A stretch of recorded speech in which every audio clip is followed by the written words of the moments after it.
We know it to be true in all our feelings that indeed Onyendu Nnamdi Kanu has been the beacon we know in our spirits individually. Torturing him means torturing Biafrans. Torturing him means torturing Izo, torturing Efik, the Ibibios, the Anang, the Igbos, and all the rest of our clans as we know them to be. Therefore, there is no doubt, as we know, we are all angry before and we're also angry even now. In fact, Biafrans are more angry more than ever as it used to be. But we can't be broken. That is what we must assure our enemies, both internally and outside, that we can't be, you can't break Biafrans. No way, you cannot break Biafrans. When you see them take the bullet, when you see them die on the streets, they do so because they know that is the ultimate prize, but there's something they're fighting for, and it's a proof indeed to every enemies across the board that you cannot stop them. That is the ultimate message, and that message must be absorbed by the enemies, whether they are from outside or whether they are the intellectuals as we know them to be. Definitely, we can't be stopped. This very movement is a spiritual, a divine locomotive that cannot be pulled to a stop. Only Chukwu Abiyama can stop this movement. Nobody, no individual with his own private radio, no individual with his own platform, no president of this world, no authority of any kind under the sea, above the sea, in the sky, and beyond the sky, within the universe. I say nobody. Because before you know, we're all supposed to know that Onyendu Nnamdi Kanu definitely descended from heaven above. We have to understand that. When you see enemies tampering with the children of God, when you see them, persecuting the child of God as they are doing today, it goes to give you a sign that there's something about our leader. Biafrans are angry. We are angry. And because we are angry, we are not going to let go. Let me make it clear that Biafrans are not in nations of the role of some of our evil politicians who have decided that their destiny is to remain subservient and slave number one to the caliphate.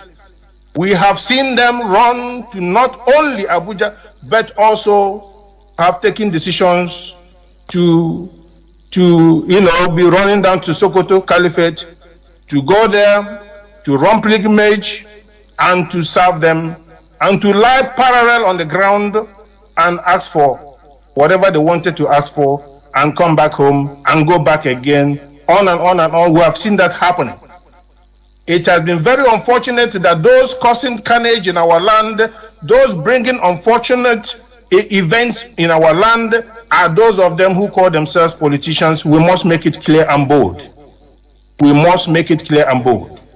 We do have these intellectuals causing problems, killing, and bringing in enemies to slaughter, and we also have baby saboteurs. The indigenous people of Biafra on this very platform of the DOS and the leadership at the core must send this message to those of them who think because you have seized our leader, you have now taken over the platform. No. Our people are still listening. They know that the leadership is still in swing. They know that our leader is still alive. They also know that indeed the indigenous people of Biafra, comprising of all clans, Efik, Ibibio, Anang, Ibanke, Igbo, Ijo, Isekiri, Igala, Idoma, as many as them, they all understand what we're talking about.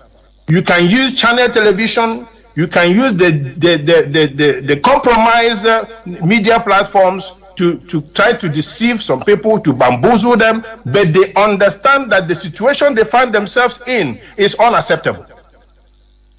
And that is the underlying position. No matter what they come to say on air, that is the position. We have been dying since 1945. We keep dying. They keep killing us. Sometimes they kill like thousands. Sometimes they kill dozens of thousands. Sometimes they'll reduce it to 500, and they keep on and on and on and on. And nobody wants to keep the record. But Biafrans, we are keeping the record. During the first Python dance, some people bragged about it. This very leadership is disappointed in some of the politicians. Some of them are there running their mouth, thinking they have achieved what a big deal. They have achieved a big deal for making sure that their own son is today suffering in the hands of the enemies. The same Onyendu Nnamdi Kanu deemed it very important and necessary to offer this very platform of Radio Biafra, this very hallowed platform, on behalf of all those politicians who ran into trouble, even in the hands of the same masters they are following today. Joseph Carlo, how many times did Onyendu Nnamdi Kanu preached on this very platform that you be released? That you be released.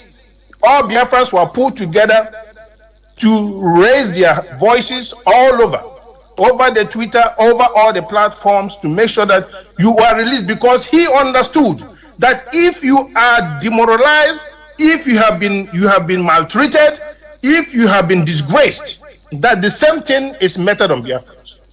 That is the understanding, and that is what a man is supposed to understand. But no, lo and behold, you were released, you came out. What did you do? You went back to your masters. They were discussing on the platform of the Zoo Parliament about how to, which choices they can take as per, how to evaluate the choices of election, how to operate it, which means to count the votes.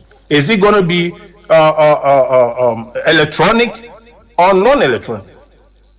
But of course, the one that offered them looting and criminality was always the choice. They went for it.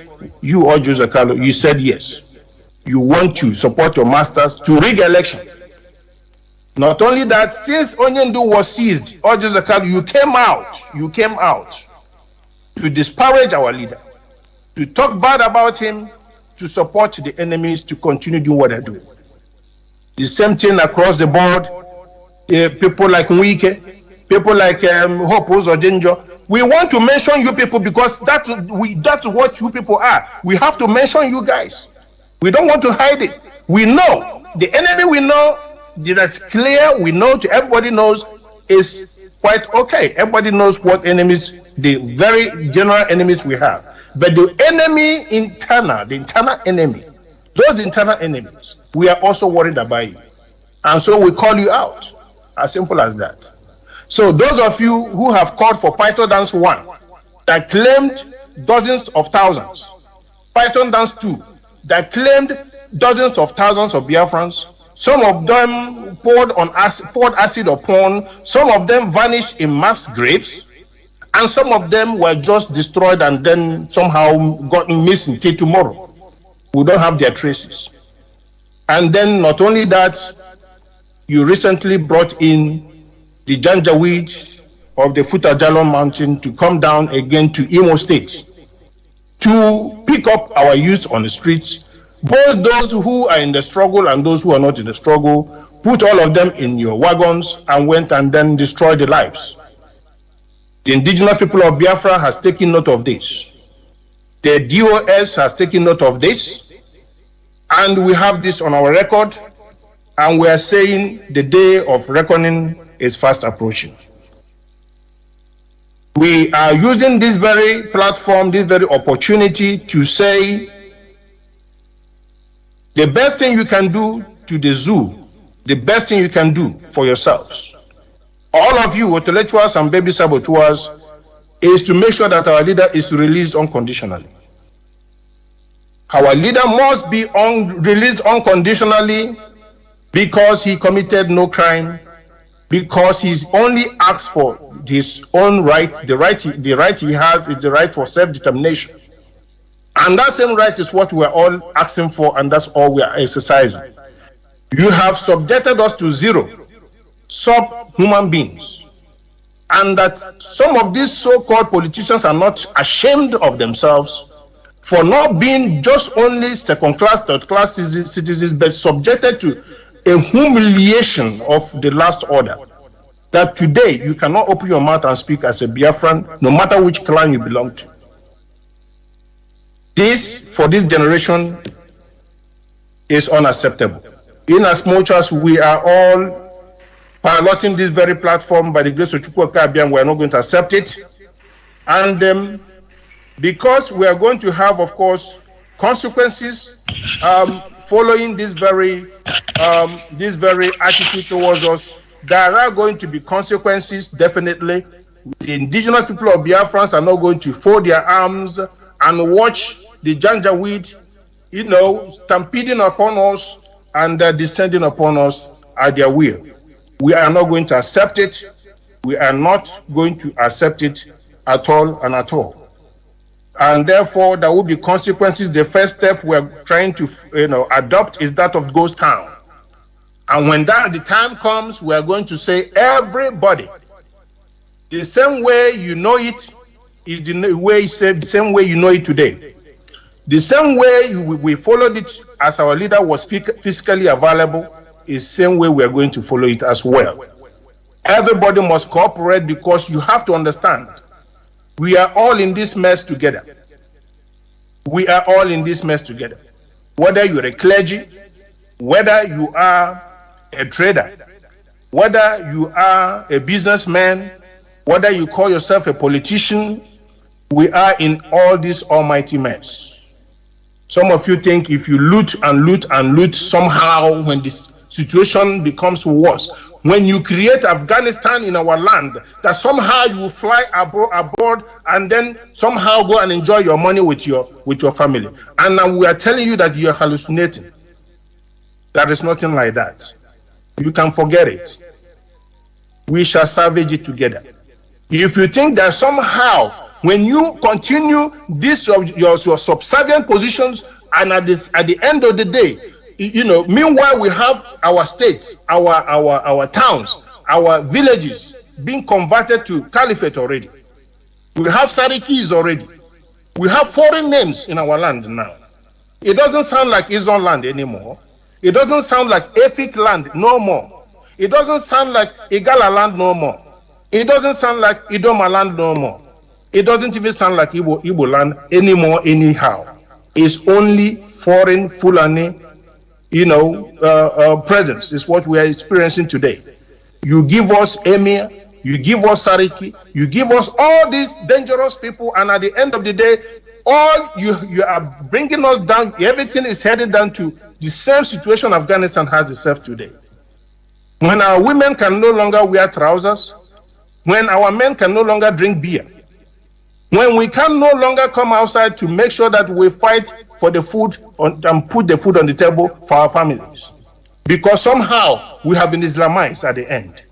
And we are saying, hell no, hell no. We are going to fight this thing to the end. No matter how long you hold our leader, definitely you must release him, and pretty very quickly, for your own betterment.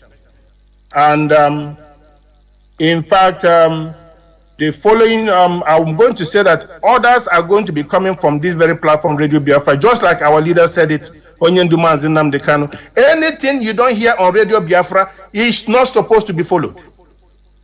Anything, all Biafrans, anything you don't hear on this very platform should not be followed. No order should be picked up, no order should be followed anywhere, no matter where it is coming from. No way. Then that order you are following is not a divine one. Because the only order you can follow is the order that is pronounced on this hallowed platform called Radio Biafra. That is where you take your order. And that order can come from the head of Directorate of State, it can come from the deputy head of Directorate of State, it can come from any appointed member of the Directorate of State to come and disseminate some information or to propagate certain messages or to convey certain messages to our people. In that sense, you are going to be sure of what you are doing. It is time for Biafrans, for us to be focused going forward. It is time for us to avoid all the shenanigans being played all over the board. If you want to be focused and not to be bamboozled, you better pay attention. Only on Radio Biafra, created, ordained, and green-lighted by Onyendu Nnamdi Kanu. And that is what we have come here to do today, to say we want to encourage all of you not to despair, not to waver, but to remain tenacious. Our heroes and heroines have died not in vain, not at all. This is not the first struggle where people fight and fight and fight, and there are casualties, and at the end, they are victorious. This is not the first. We are also not going to be the last. We are going to make sure that we fight it to the end of the day, that at the end, Chukwu Abiyama will give us Biafra. When people are telling you that Biafra is not coming, tell them, get thee behind me, Satan, for it is written in heaven that Biafra shall come. And on this platform, we are going to rejoice whenever Biafra comes. It's going to come pretty very soon. Maybe what is happening to us today is divine, if you don't know. Maybe, just maybe, what is happening to us today is a divine directive. Because when Chukwu Abiyama sends you to deliver, you will surely deliver, and nothing will destroy you. And that is what it's all about. Nothing will destroy you because you have been sent forth to go and deliver, to go and bring about the end of certain project. Until mission accomplished, nothing will destroy you. Nothing made by man or anything somehow looking like a human being can destroy you. No. And therefore, we are not fearless, but we are only fearful of the fear itself. Because when you entertain fear, and that is when you begin to shake, and when you begin to waver, and that is when you experience the emergence of destabilization on your position. And you begin to lose hope. But we say, where we are today, we are even stronger than before. We are stronger than before. This is the message to the enemy. That we are more stronger than even before. That this Biafra we are seeking must come. This very heaven place brought on earth called Biafra must be restored. It must be restored.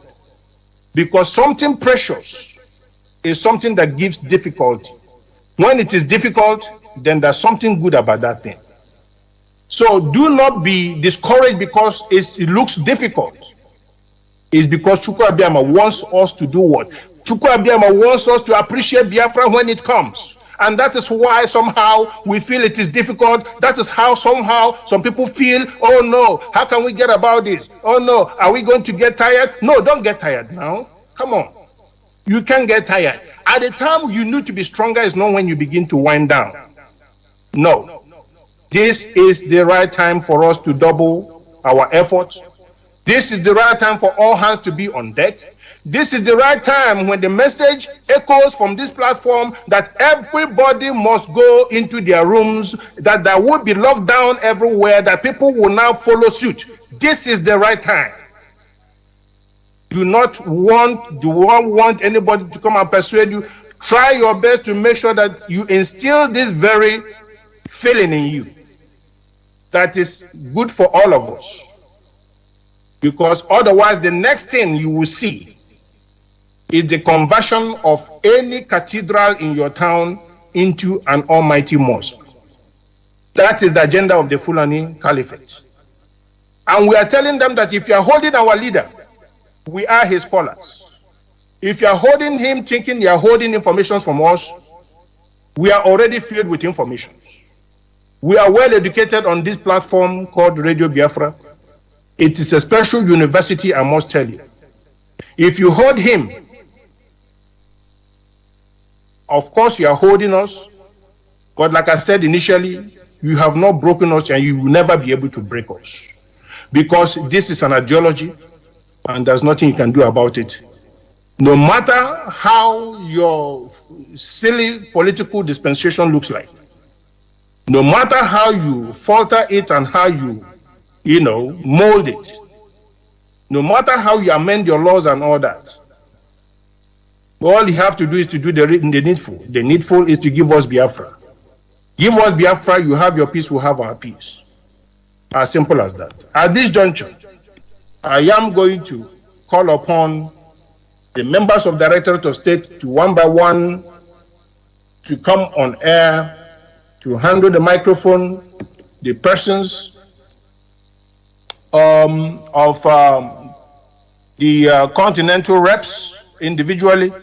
I'm going to go by names, and the continental positions to come on air. I'm going to hand over the microphone to each and everyone to address our people very briefly, and then make your contribution.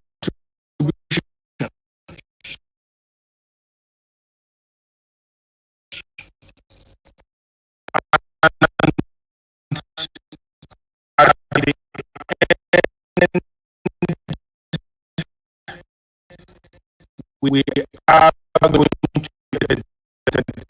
entertain some questions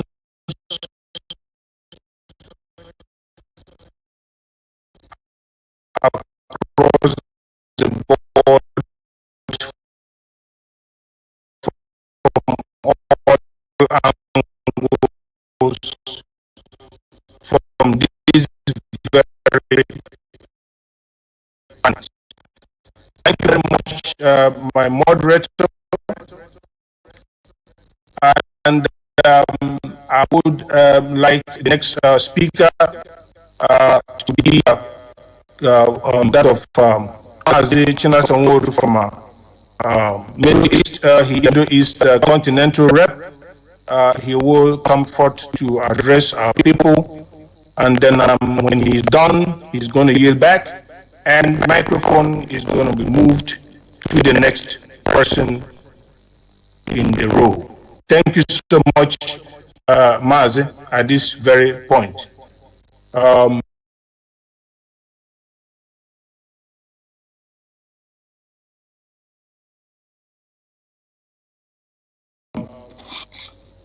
don't know if you have anything to say before I usher in the next speaker. No, I don't think I have. Just let him come in immediately. Continue, please. Mazi Chinasongoru, continue. Deputy, I'm here. Deputy, I'm here. All right. Mazi, go ahead, please. Okay. My deputy HOD, Mazi Tony Zurumike. Thank you so much for bringing me in to speak to our people this evening. And thank you, Mazi Jonathan Chinedu, for the work you are doing. It's a selfless service that every one of us is doing. Biafrans, friends of Biafrans, and lovers of freedom. My name is Mazi Chinasongoru, and I serve the indigenous people of Biafra in the capacity as the Middle East representative and a member of the Directorate of State.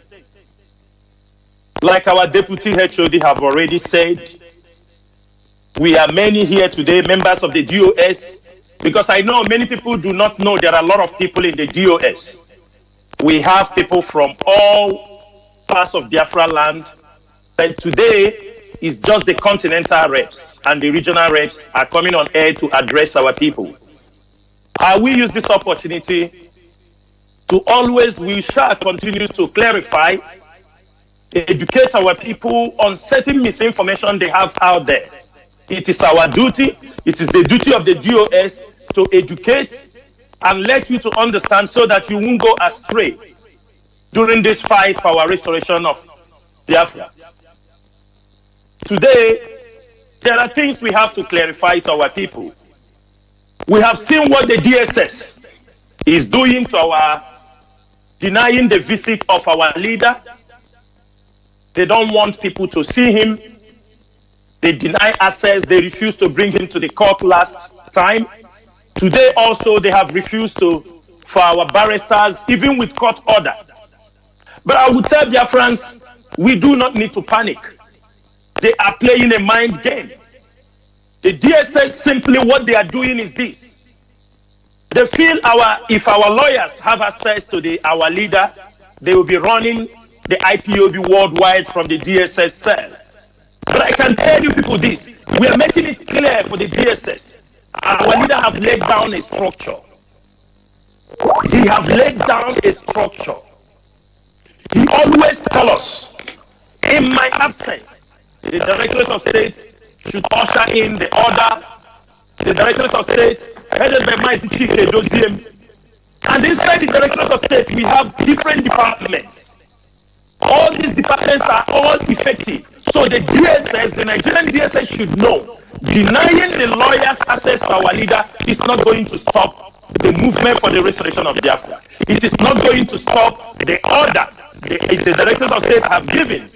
So if they are playing a mind game, we are above this kind of game they are playing. Yes, they will say, last time our leader, our enemies, when our leader was in the prison in Kuje, they were saying he was running the IPOB from the prison. And that is what they want to, they don't want it to happen. That is why they are denying. They are thinking, as they are holding our leader, deny him communication with the lawyers, deny him everything, then they will put division in the IPOB worldwide. They will attack the DOS. They will send some of you to castigate the DOS, to bring confusion, for us to start fighting inside the IPOB, to create divisions in IPOB. Most of you who knows about this struggle in 2015, when some enemies tried to fall out, they tried to create the tripod, they tried to create Raypod, they tried to create everything. But it's unfortunate, in this DOS, in this particular regime, they have not been able to create a name from this present DOS, because the DOS you are seeing today, they are all equal to the task. One thing people don't understand is this. We do not have to come and make mouth, because we know what we are doing.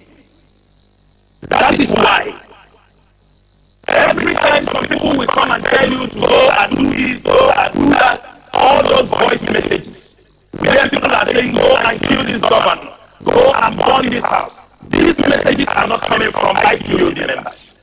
They are not coming. They are not our orders from the Directorate of State. Our orders are very simple. Very, very simple, that we are implementing civil disobedience. And our own civil disobedience must be extreme. It is going to be extreme. Every one of us in Biafra land knows what is called sit at home. But we are taking it to an extreme side of it. It must be every Monday. Some people are saying, you do protest. I want to use this opportunity to clarify Biafrans in Biafra land and all of them around the world. Yes, protest is good. Protest is good. As you protest in Europe, you are very happy, you deliver your letters, you protest in America, it is okay. But let us look at African countries. How many African countries can we be able to protest? How many African countries can we be able to protest how many countries can the African protest in the Middle East? In Asia, how many countries? There are 7 countries and continents. Protests are not, because of the dictatorial behavior of the leaders, it is very, very important that we think from different ways. From 2015, we were protesting in Biafra land. Biafra is listening very, very well. We need to be strategized. We need to strategize in everything we are doing. We cannot be just thinking in one direction. If you say let us protest, we will come out. We will protest in Aba. 5,000 people come out in Aba. People in Umuahia did not know you protest. People in Okibe did not know you protest. They can only hear the news. There was protest in Aba. You come out for 2 to 3 hours, you go home. The DSS start to pursue you people, arrest some people, kill some people. Then some people will be arrested. Then IPOB will enter into legal actions to spend millions of naira to secure their bail, to secure them from the prisons. But we say, dear friends, we are more educated, we are more intelligent. What we are saying, if you are coming out for protest, it's only IPOB members that are coming out for protest. And these are the people they will kill. The Fulani Janjaweed in our land, they are looking for any little opportunity to kill us. When you come out to protest in Onitsha, they will say that you are blocking the road, you are making public disturbance. They will charge you one thing or the other. But we said, let us sit at home. Why should we sit at home? If you can remember, in 2018, when we sat at home, go and Google it. Nigeria lost in that sit at home 226 billion naira in one day because we shut down Biafra land. Nigerian government lost 226 or 28 billion naira on that day. Imagine if we can lock down Biafra land every Monday for 1 month.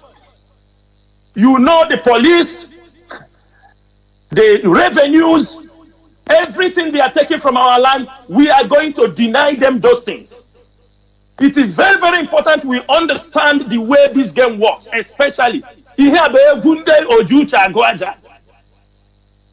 since they do not want, we do not want our people, because tomorrow we bring out IPOB members on the street, they kill them, people blame the DOS, you bring the people out without guns, you bring, everybody will interpret.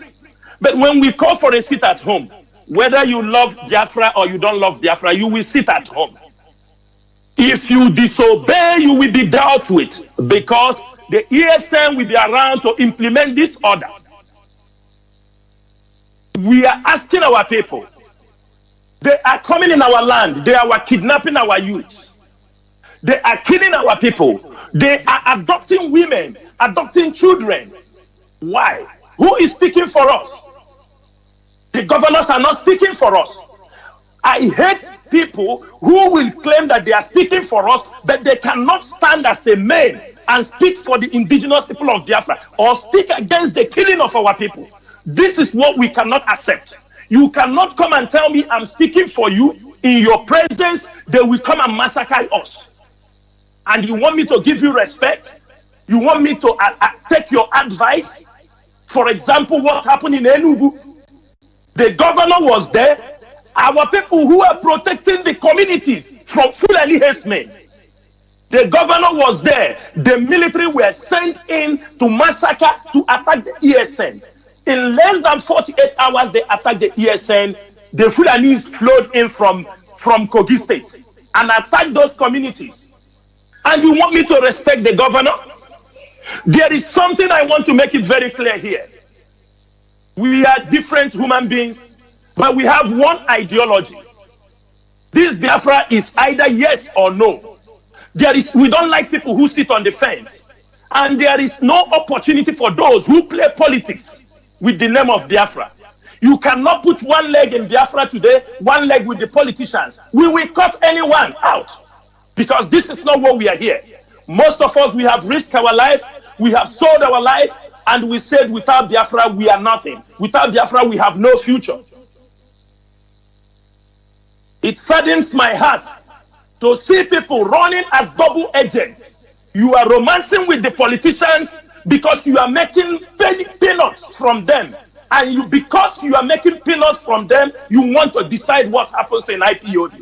Because you want to influence our mindset with the advice you are getting from politicians. And we said, no, we won't accept that. Come August 9th, we are expecting everybody to sit at home. If you say you love Biafra, if you say you're in support of Mazen Nnamdi Kanu, if you say you want the restoration of Biafra, if you say you are sitting at home, we send a very strong message to the Nigerian government that we are tired of all this rubbish. We are tired of all this rubbish. We have complained, we have written letters, and we are no more. We don't have time to read these letters. And the most sickening part is what? Look at the Fulanis. Look at the Fulanis that are killing us. Look at the small boys coming into our land, attacking our families, killing our parents, attacking. They have no sympathy for whoever they want to attack. And for that reason, These are the whole more reasons why you must sit at home on 9th of August. If they do not release our leader before that night, if they do not give access to our leader before that night, we want our leader released unconditionally. The way they have released Bagzaki, take him to court and release him, there is no case against him. The way they have released this, our 3 Israeli brothers, they smuggle them out to tell them, we don't care how they do it. If they want to send him to UK, we don't have problem for that. But what we are saying is this: you cannot kidnap our leader, hold him, and at the same time deny us. What happened on 26th in Abuja, supposed to teach them a lesson. Malami was threatening us that IPOB should not come to Abuja. I hope he saw the video. He saw that IPOB was there. Even though they arrested some of our people, we are not going to surrender. We are not going to retreat. Also, this message I am giving right now is for all IPOB members. The Directorate of States are here. The Deputy HOD is here. And we are saying, if you know you are a coordinator, taking orders from where you're supposed not to take order, it is better for you to resign honorably. Because this Directorate of State, we are not going to tolerate any nonsense. You cannot, because our leader is in detention, you want to disobey the order coming from the Directorate of State.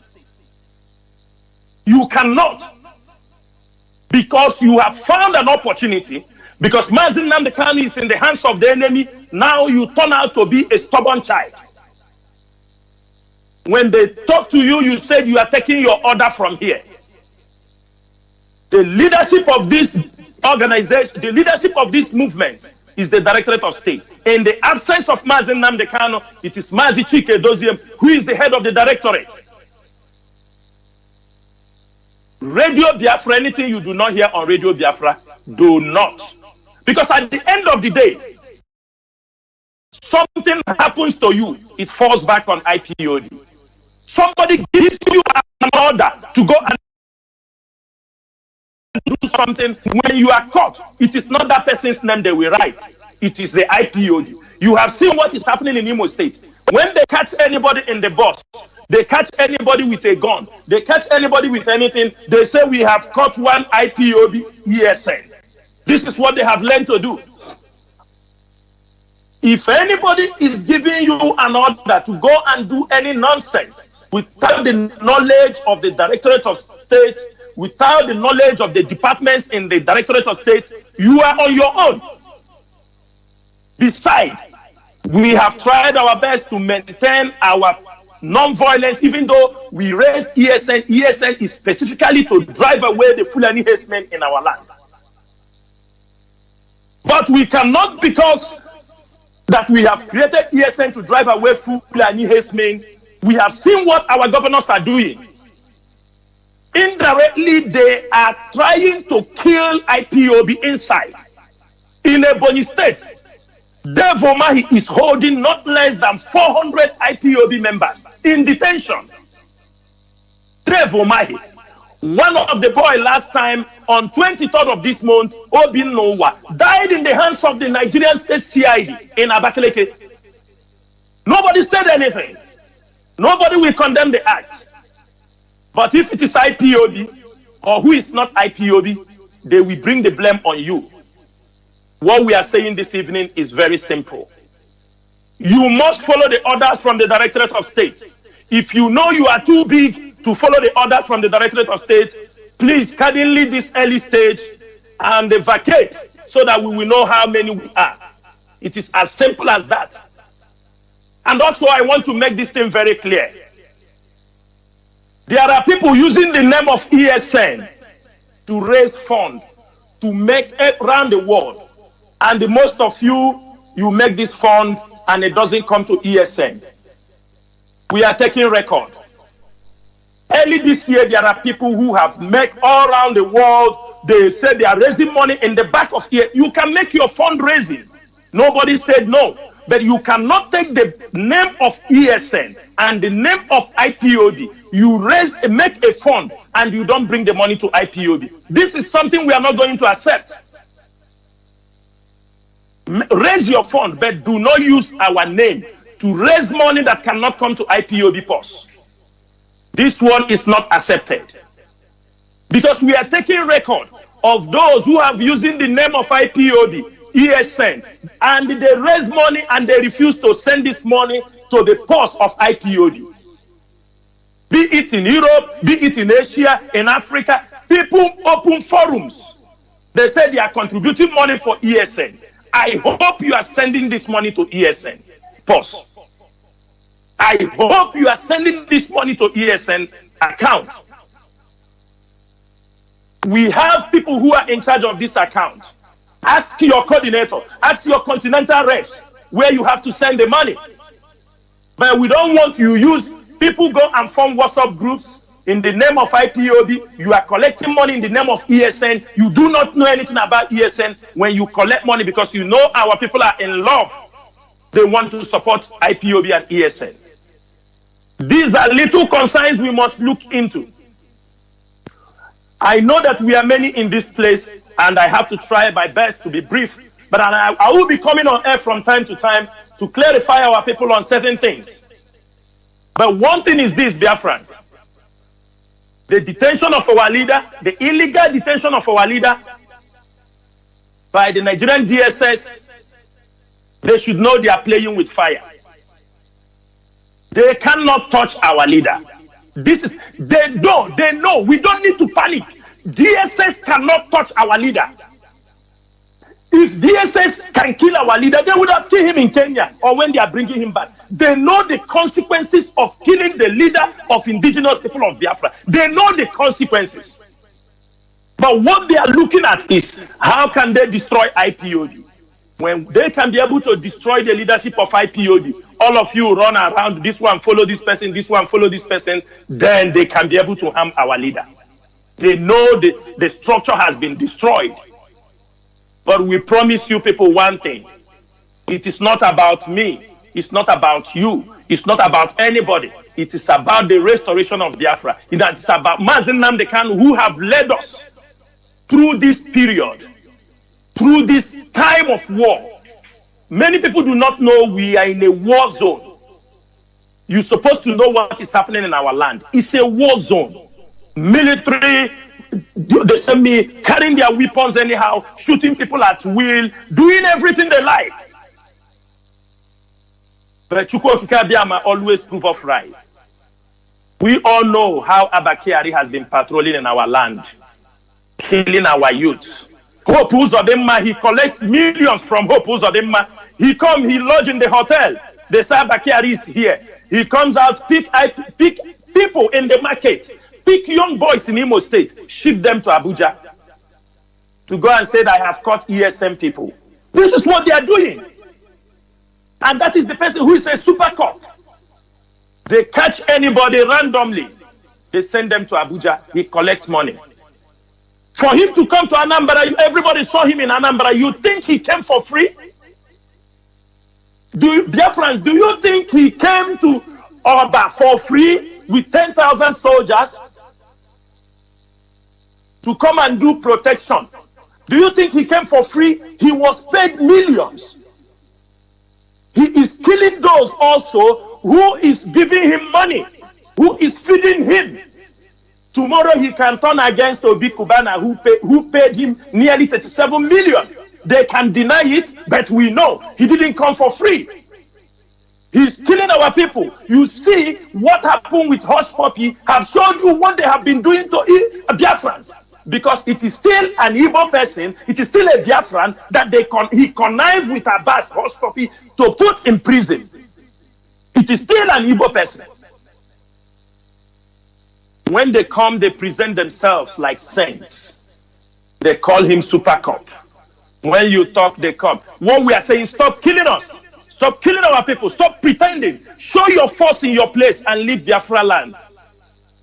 All the people Abba Kyari killed, all the innocent souls Abba Kyari killed in Biafra land. We told him he will never go free. He go free in Biafra land, he will never go free in life.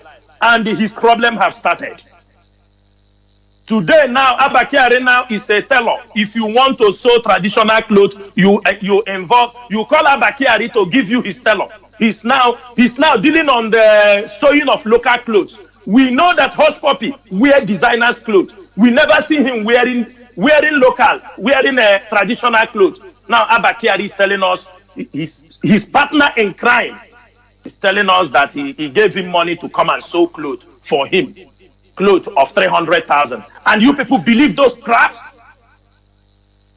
Dear friends, we have to wake up. Those who have come to kill us will be disgraced in our presence. Those who have come to kill us, they will make their Waterloo. Those who have come to kill us, they will never go from Biafra land alive.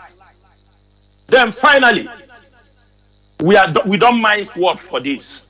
If you're a saboteur, you're a saboteur. If you are a saboteur, you are a saboteur. There is no way to describe it. A saboteur is a saboteur. If you are inside IPOB, it's a matter of time. Those who you are sabotaging, their hands will get on you. It's a matter of time when you cannot sabotage again, your master will get you and put you in prison. There is two ways, only these two ways. When you can't do the work again for them, they put you in prison or kill you. Then when those you are sabotaging lay their hands on you, they will kill you. I have said this thing the other day. A traditional ruler in Abia State have killed more than 10 IPOB members. Catch them with his gang, kill them and say they are criminals. Nobody is talking in that local government or senatorial zone. They know what is happening. But the day we will lay our hands on them, they will say IPOB is attacking traditional rulers. 10 IPOB members has been murdered by this man.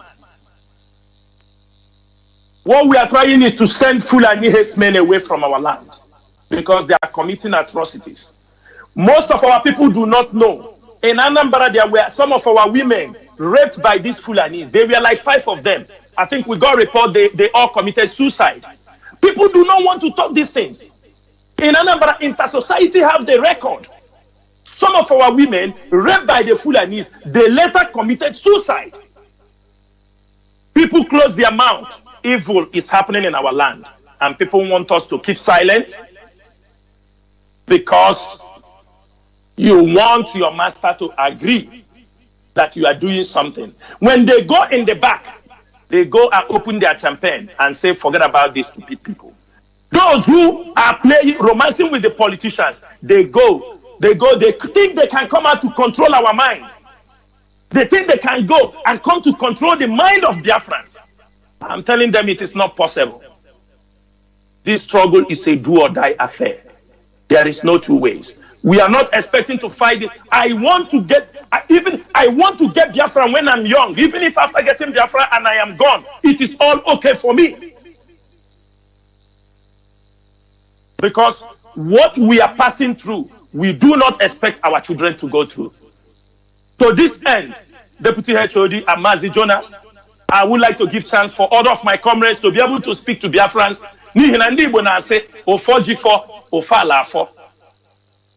Let me hand over back to you, Mazi Tony Zurumike. Thank you so much. Thank you. That was a great rendition from you, and it has been absorbed by Biafrans across the board. We are to nip this very trouble in the bud.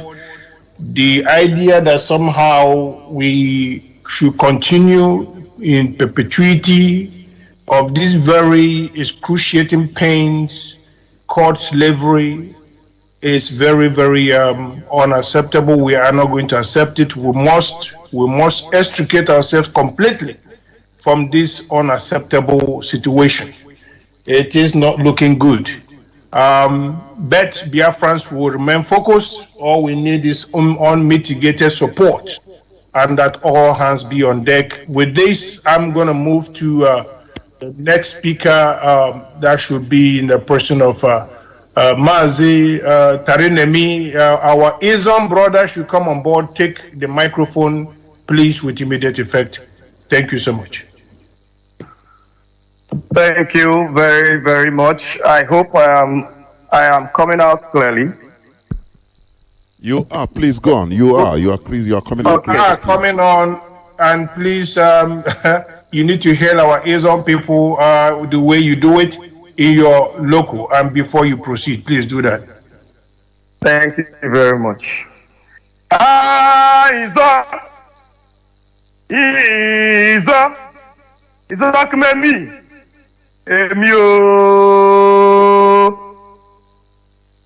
name is Kimowe Tarenemi, and first of all, before I move on, I want to thank you, Mazi Tony Zrumike, and our host here, Mazi Jonathan. I want to thank you for this opportunity to talk to our people and lovers of freedom all over the world at this point in time.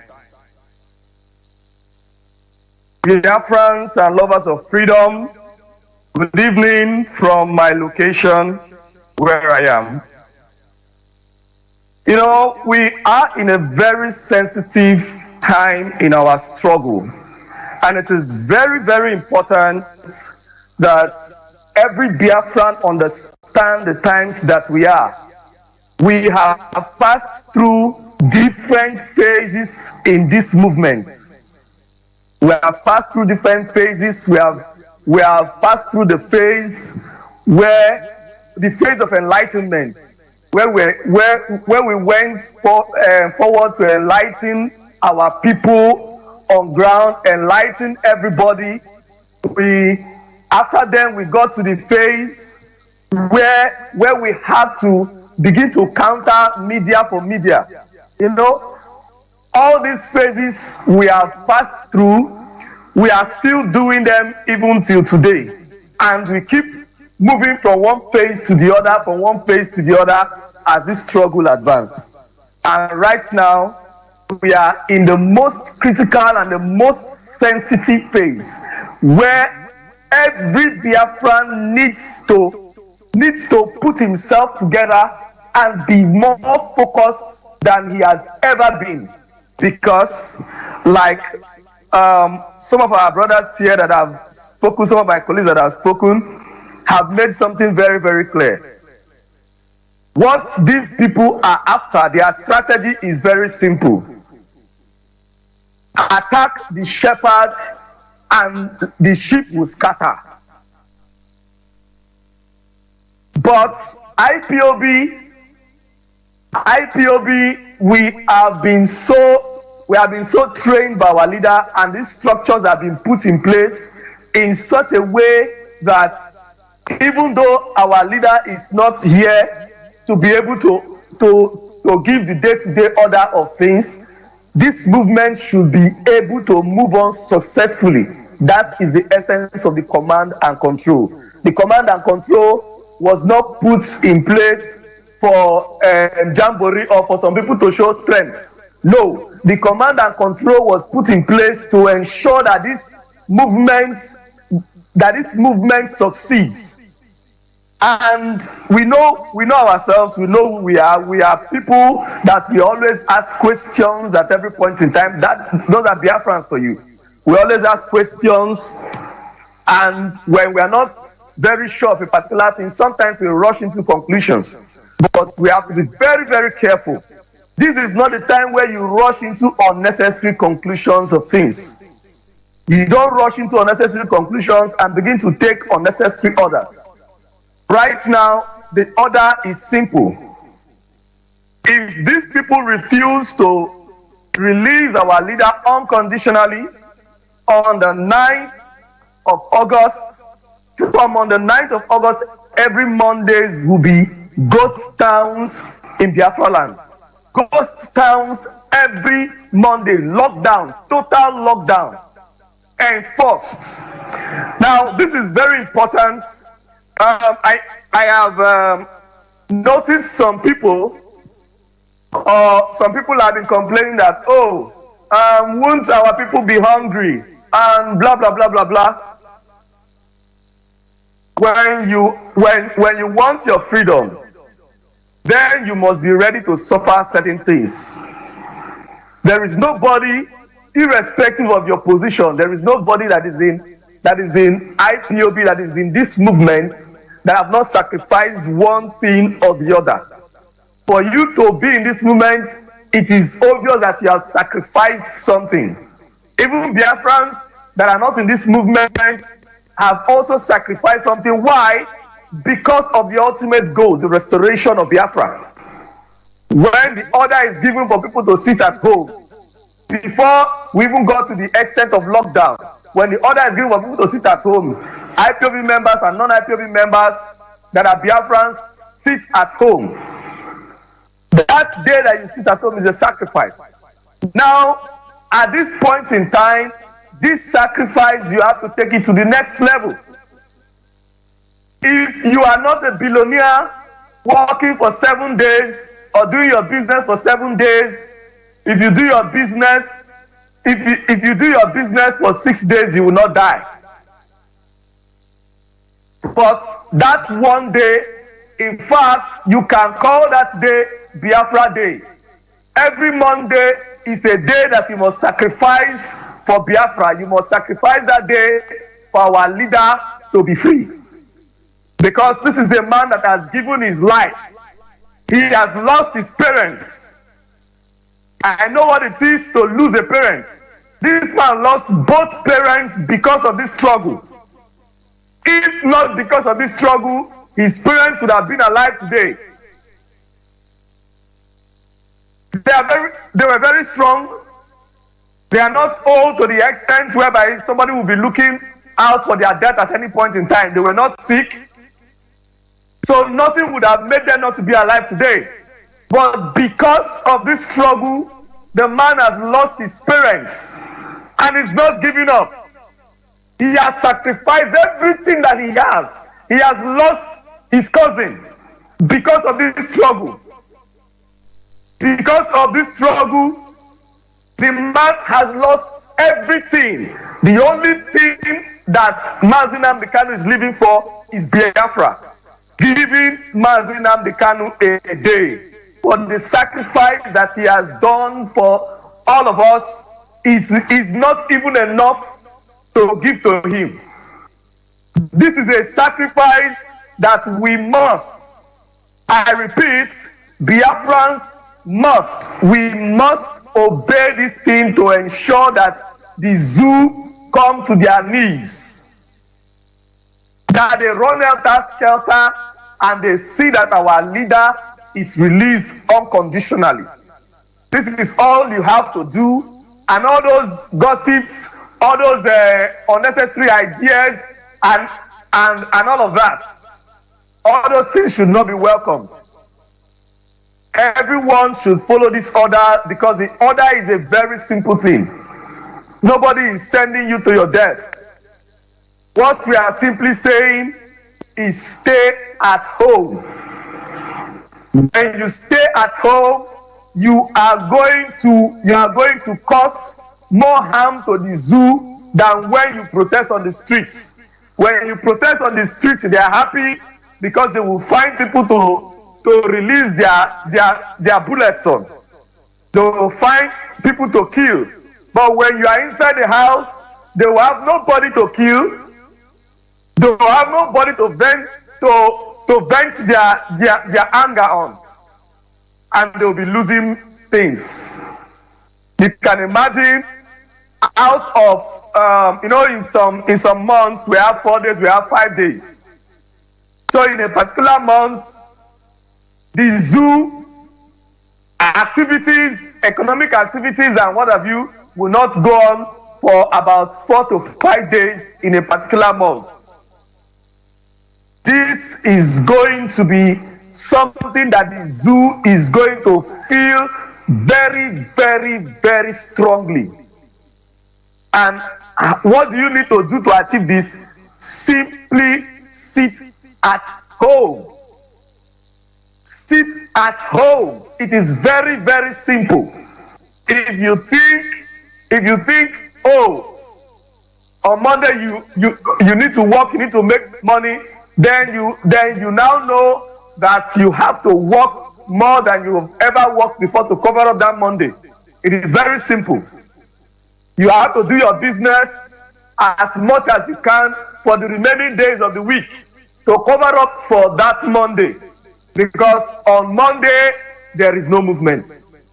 If these people refuse to release our leader on Mondays, there will be no movement. So this is the reason we are not rushing it.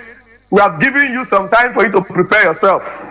You have from now till on the 8th of August to prepare yourself, because on the 9th it will be total lockdown.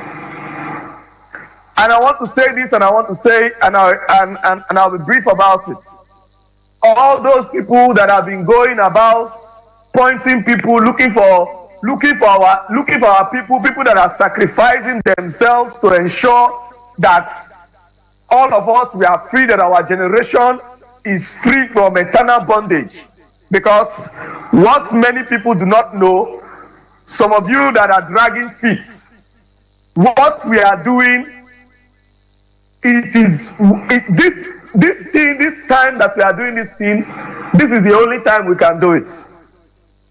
If we all go to sleep, if today this struggle is difficult, because from what I'm seeing, the challenges we are facing is even more than it was about 50 years ago when our fathers fought. If it is more difficult now, you can imagine what it will be for our children and generations to come if they want to fight. And our enemies are not relenting. Any time that you waste, our enemies are advancing. If not for ESN, I wonder if we'll be able to move around in our cities any longer. If not for ESN that has stopped the invasion. The invasion of our enemies are only stopped by ESN.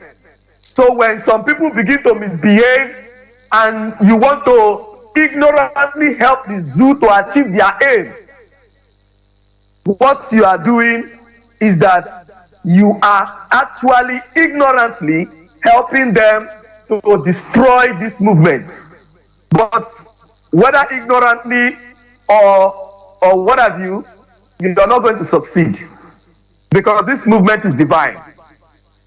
I, as an individual, I never imagined being in a movement like this. But Elohim told me early enough when I started hearing the voice of our leader. Elohim told me I must do this. He said, you must do it. You must get involved. You must speak. Because to whom much is given, much is expected. When Elohim opens your eyes to see these things the way you see it, as clearly as you see it, it is not for nothing. He said you must speak, and I started speaking, even with the challenges and with the people, the discouragement. I started speaking, and I'm still speaking, and I will continue to speak, because there is no other life, because the picture is very clear. There are only two options. It is either we get Biafra or we all die trying to get it. Because there is no life outside Biafra. If you have not settled that in your mind, then you must have to rethink and go back again from the scratch. Maybe you have to go back and take the IPOB oath once again, if you do not understand that there is no other option. Our enemies are highly determined and they are very strategic. What they want our land and our lives. Anyone that stands in their way, they will cut off. So this, what we have now, is what we are doing. This movement is a blessing from God. This is the only opportunity that we have to save our people. So if you are in this movement, you must be very focused. And as it is right now, the DOS is standing strong, and you must give the Directorate of State the support that we need for us to be able to bring this whole struggle to a conclusive end until our leader comes out of detention and we continue, if by that time Biafra has not been restored. Thank you very much, our host. Thank you very much, my leader, Deputy HOD, Mazi Tony Nzurumike. Wonderful, wonderful. That was our African rep, and I will say well spoken. At this juncture, the microphone will go to European rep in the person of Mazi Abanyim Austin. Ndewo. Ndewo, when you see Mazi Nzurumike, I hope I'm coming out clear. You are coming out clear, loud and clear. Thank you. Greetings to you, Mazi Chinedu Jonathan. Biafrans are happy with your contributions and your commitment in the struggle. Keep on doing the good work. Your message is being received positively all across the world. Good evening, Biafrans all over the world. Good morning and good afternoon, depending on your time zone. My name is Mazi Austin Abanyim. I come from Amike is in Olo, province of Biafra land, and I serve the indigenous people of Biafra as the European rep and member of Directorate of State. It is very important that the Directorate of State comes on air this evening to address some pertinent issues that have been revolving around our movement, especially since the extraordinary rendition of our leader, Mazi Nnamdi Kanu, from Kenya to Nigeria. We have been watching very closely. Very, very attention has been given to this issue to tell the Nigerian government that we are still Biafrans. As you have not defeated us 200 years ago, you have not defeated us 50 years ago, you will not defeat us again. Because we are Biafran, simply. We are the children of Chukwuka Biama. Our movement is heavenly ordained. That's what you should really understand. Our movement, the Biafra Restoration Project, is heavenly ordained. And Nnamdi Kanu is our prophet. Do the prophet of the Lord no harm. The Directorate of State is here to tell you the DSS and their cohorts, even the saboteurs among us, that IPOB has a solid structure, an impregnable structure. Those of you who are hoping and thinking that you are going to bring division now that our leader is incarcerated, think again, because we have a blueprint that is guiding our steps into this struggle. We are ready to fight this war more than 200 years. Our leader has said it already. We have studied the reason why we failed 50 years ago to restore Biafra, or to maintain the country that was declared as an independent nation 50-something years ago.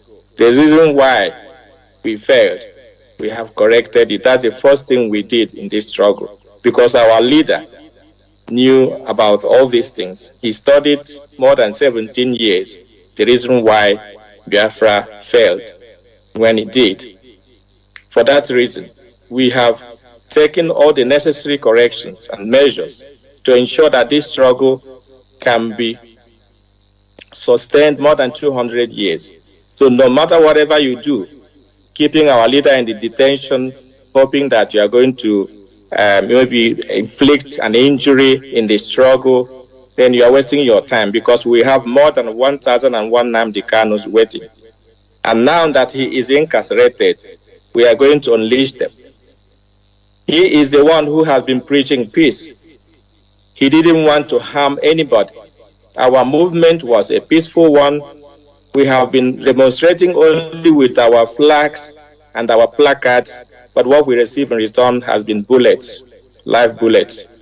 It was very, very ridiculous when we saw in Lagos last time that Nigeria has water canister to disperse crowd. I never seen that before. In Biafra land, they don't have water canister. All they have is armored tanker. And this is to show all Biafrans that we are hated, not because we did anything wrong, but because of the blessings Chukwuabiama has deposited in our land and in our intellectual capacities.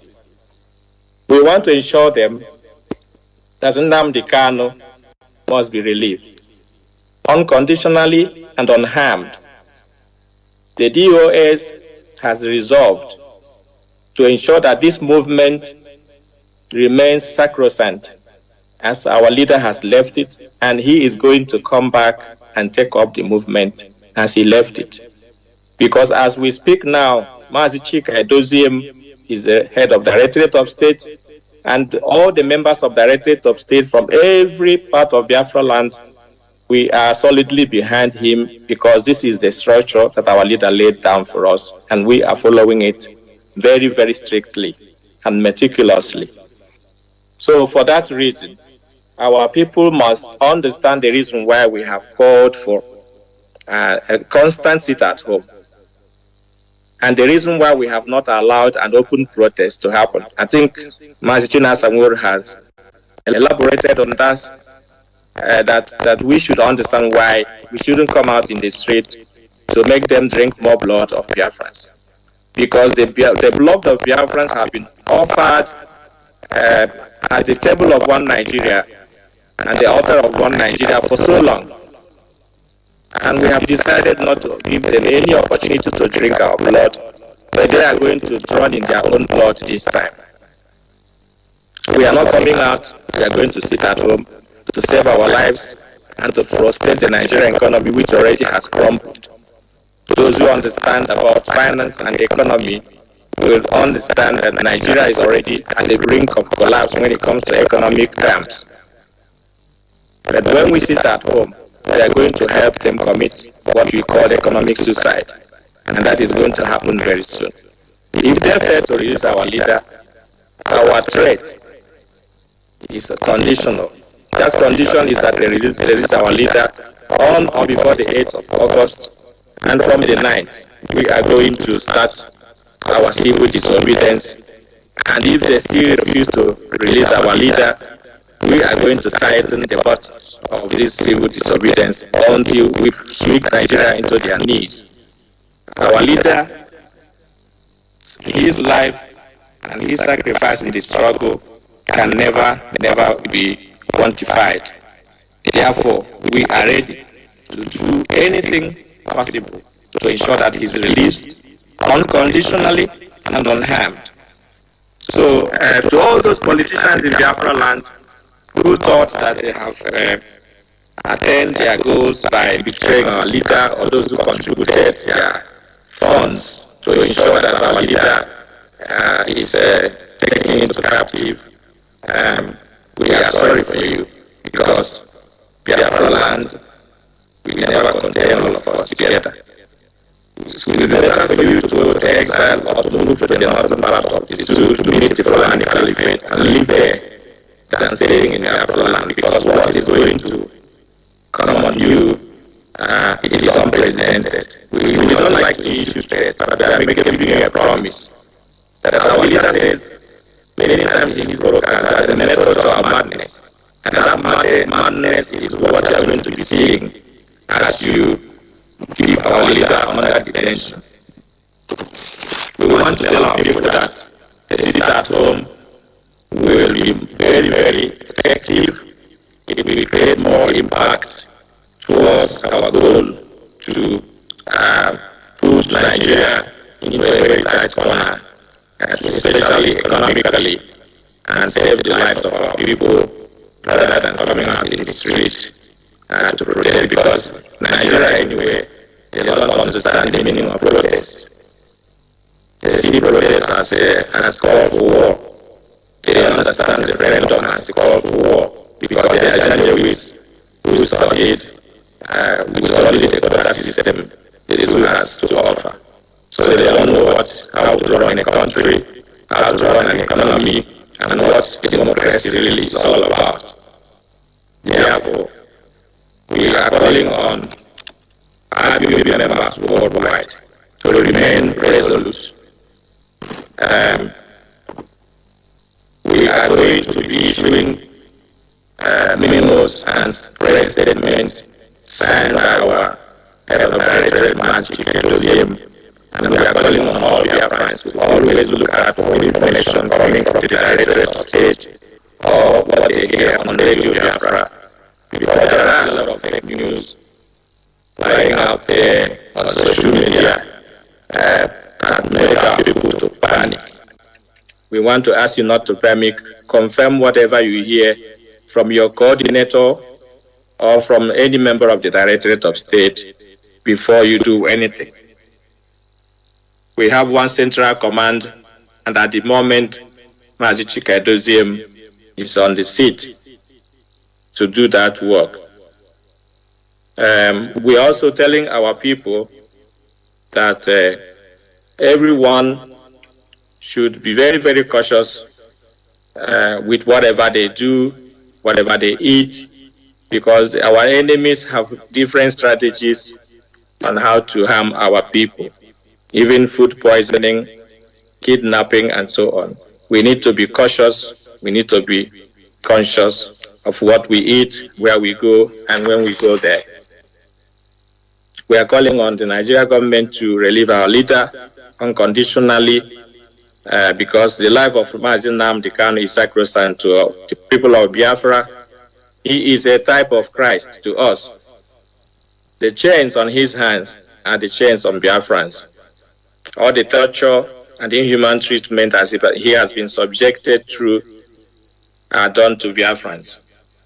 And all the sacrifice that this man has made in this struggle, and the life of over 5 million Biafrans who have given their lives for the sake of this Biafra freedom, is the more reason why we should never back down, no matter what.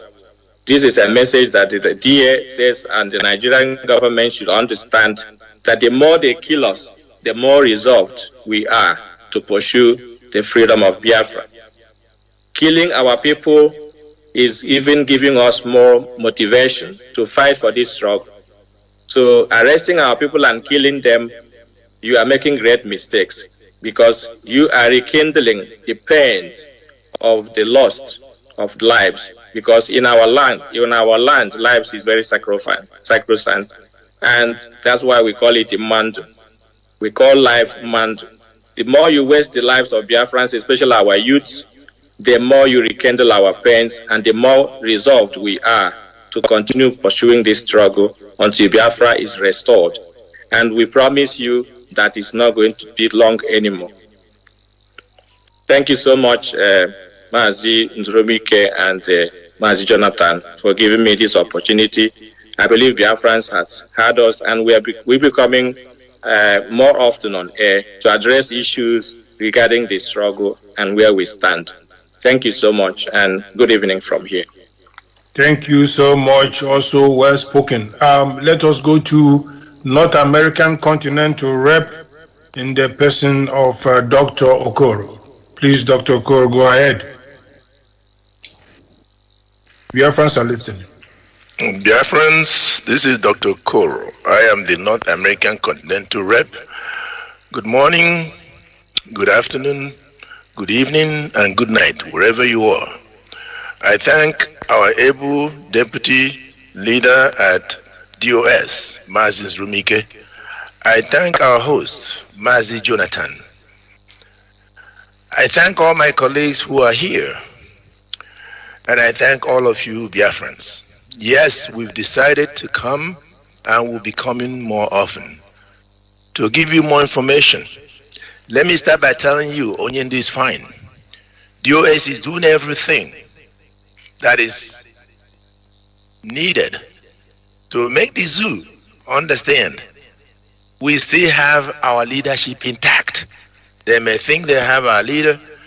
It's like pouring fuel in water, pouring fuel in a burning fire. You've made the biggest mistake of your life. Our sit at home is going to commence as planned every week. And like my fellow Continental Rep said, as it commences and continues, we will tighten it up as we proceed. I want Biafrans to know you are so important in this struggle, and there's no slacking in what is it we are interested in doing and we commit to do, which is the restoration of our nation. We will never go back on that. Not now, not in the future. The danger that faces the zoo is holding our leader. You have to release him unconditionally very soon. We're giving you a date by which you must do it on that or before then. You have no choice. The worst will come. It's an information you must think seriously and act according to our demand. You have no other choice but to do that. Biafrans, USA is intact. USA is doing everything to do the things Oyendu knows USA can do. Yes, and US is doing everything that US is supposed to do. Our leader, Mazi Chike Doziem, is doing everything with all the continental reps and members of the US. When you think you've gotten us, it makes things very, very worse for you. So, your saboteurs, when we begin to address them, you'll have no information, you may not even have them, because they know our capabilities. So let me make it clear, saboteurs, whether you are with us or outside, you are reachable. And once we commences in doing what we are planning to do, all of you will be addressed.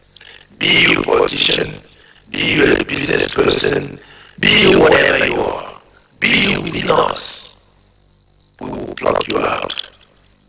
I must pluck you out. So, let me make sure you understand that our legal team is growing, our legal team is doing the best. We must understand that the only way to resolve this is for you to release masses and Abidjan, give us a referendum, and we get a nation and we leave the contraction. There is no other option. It says, who you tell what is going to happen, if you say human, you must address that. Otherwise, they will face the consequences of their action. They have committed international crime. It will be addressed without looking back. So, as we are doing these presentations, we just encouraging our ESN and everyone who is Biafra, not just ESN or our volunteers. Biafrans we are talking about. Everyone must stand up to this challenge, and this challenge we would crush, and victory will be ours. So please, do the right thing before the date we give you, or you're going to see what we can do. My brothers and sisters, do not let in your effort just do those things you've been doing and doing marvelously well. We will lead you in accordance and will lead you very, very successful to accomplish this. And our leader will be released pretty soon because we will not let.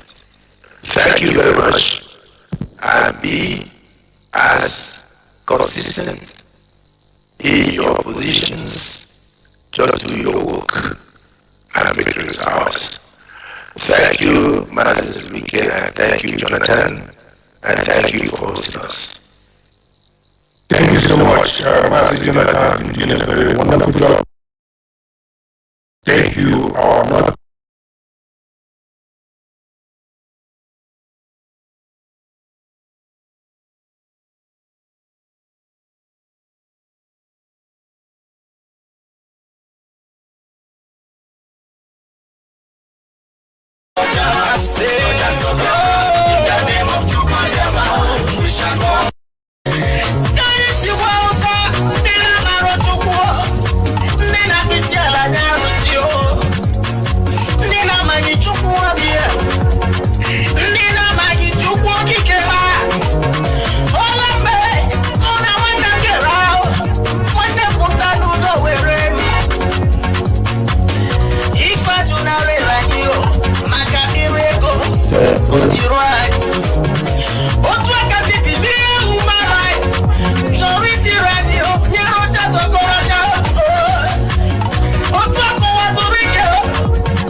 it seems we have lost.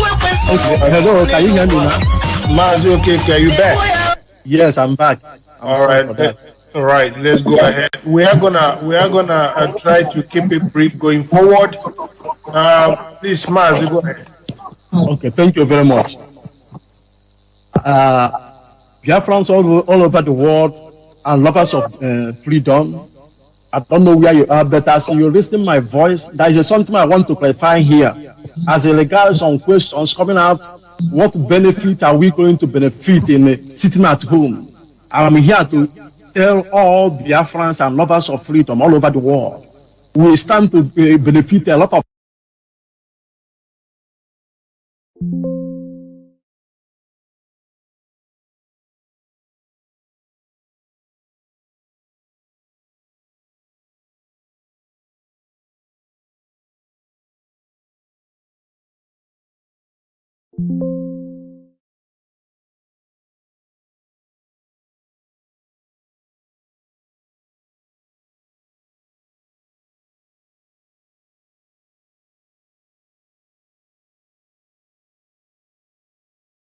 That's number one. And when you sit at home, you now cripple Zoological Republic economy. Not only that one, when you sit at home and comply with the instruction from DOS, you will not allow the angel of death to pass by.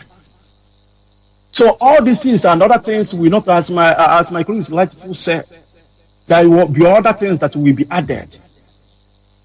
It's our responsibilities for us to listen and pay attention and comply with those instructions that have been given out. And we Biafrans and also IPOB, we must understand and believe the IPOB leadership and the head of the Directorate of State, Machik Edoziem. Any instruction given to us from DOS, we must comply to it. Because there is a lot of reasons. Not every reason we now made open. Because it's only a coward person that make all his strategies open in public. But you must have faith in people that are leading you. You must have trust in people that are leading you. You must have believed in people that are leading you. Believing that those people are leading you in a right track. Remember, even like Mazi Nwuru rightfully said, when our leaders still preaching here, we have stopped protesting in Biafran land for reasons. Because we don't want a situation whereby our people will be claimed. Because these people are people we're fighting for.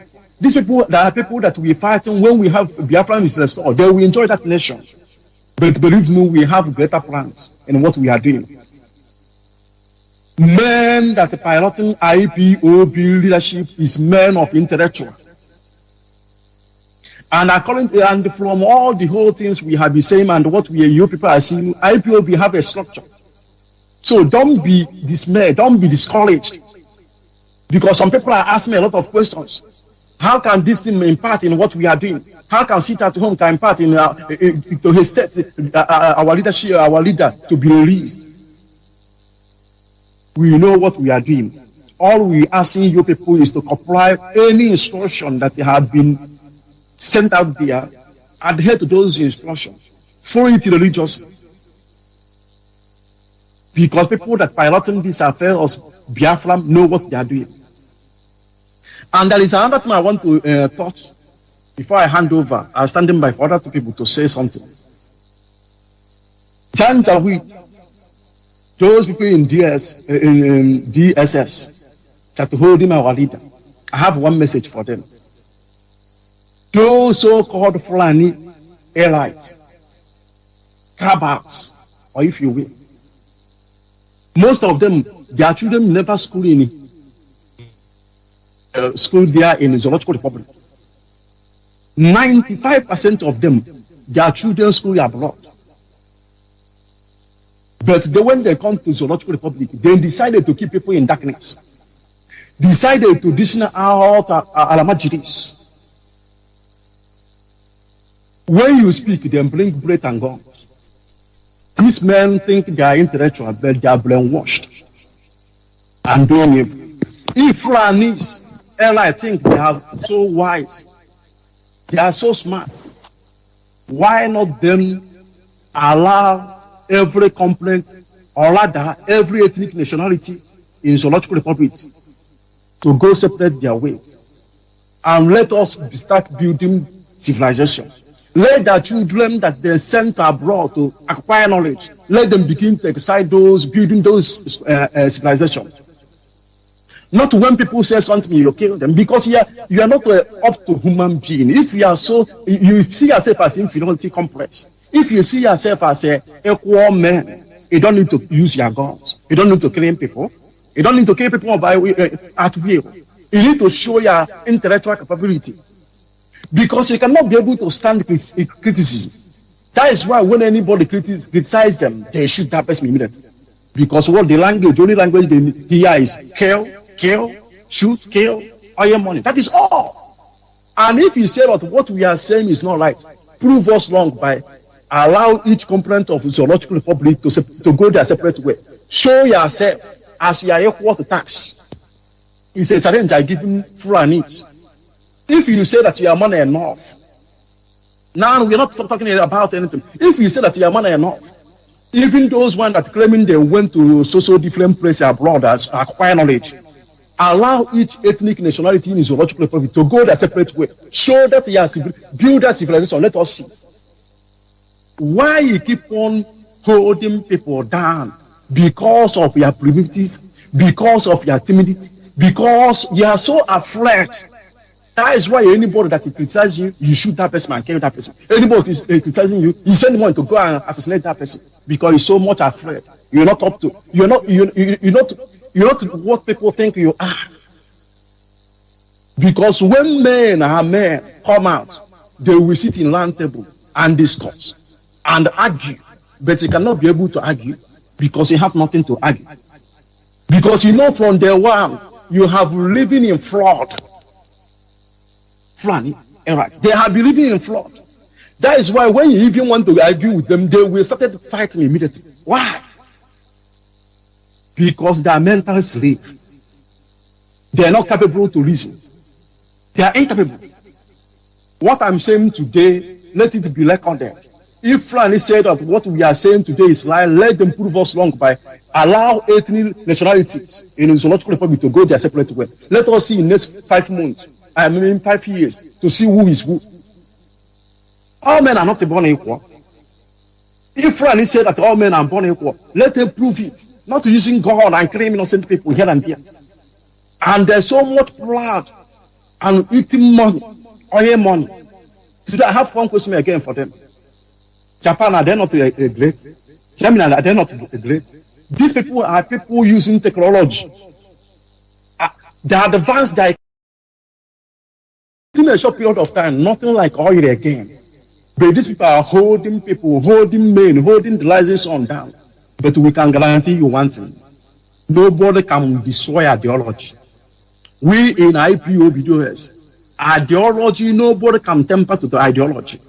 And since then, we have been propagating this gospel. Nobody has proved us otherwise. Nobody has bring us down with a greater ideology. Even those men you are using. There is something I used to tell our people. Nobody can stop us in what we are doing. No great power can stop us. It's only we Biafrans can stop ourselves. How can we stop ourselves? It's what our elites now are doing, so-called governors, senators, House of Assemblies. Because of their envy, jealousness, anger, they're now causing confusion. Their jealousness are causing problem in what we are doing. Because nobody can. Fulani knows that they cannot be able to stop Biafrans. That is why they're using our people, so-called intellectuals, are what you normally quote. There are people that bring what we are doing down. Because they knew that they can never be able to stop us. It's our people, we talk to them, go and do this, nothing will happen. That is why things are going the way. Had it been one day, our people have said no, and walk out from National Assembly, walk out from House of Assembly, walk out from senatorial whatever, you see, zoo will stop immediately, instantly.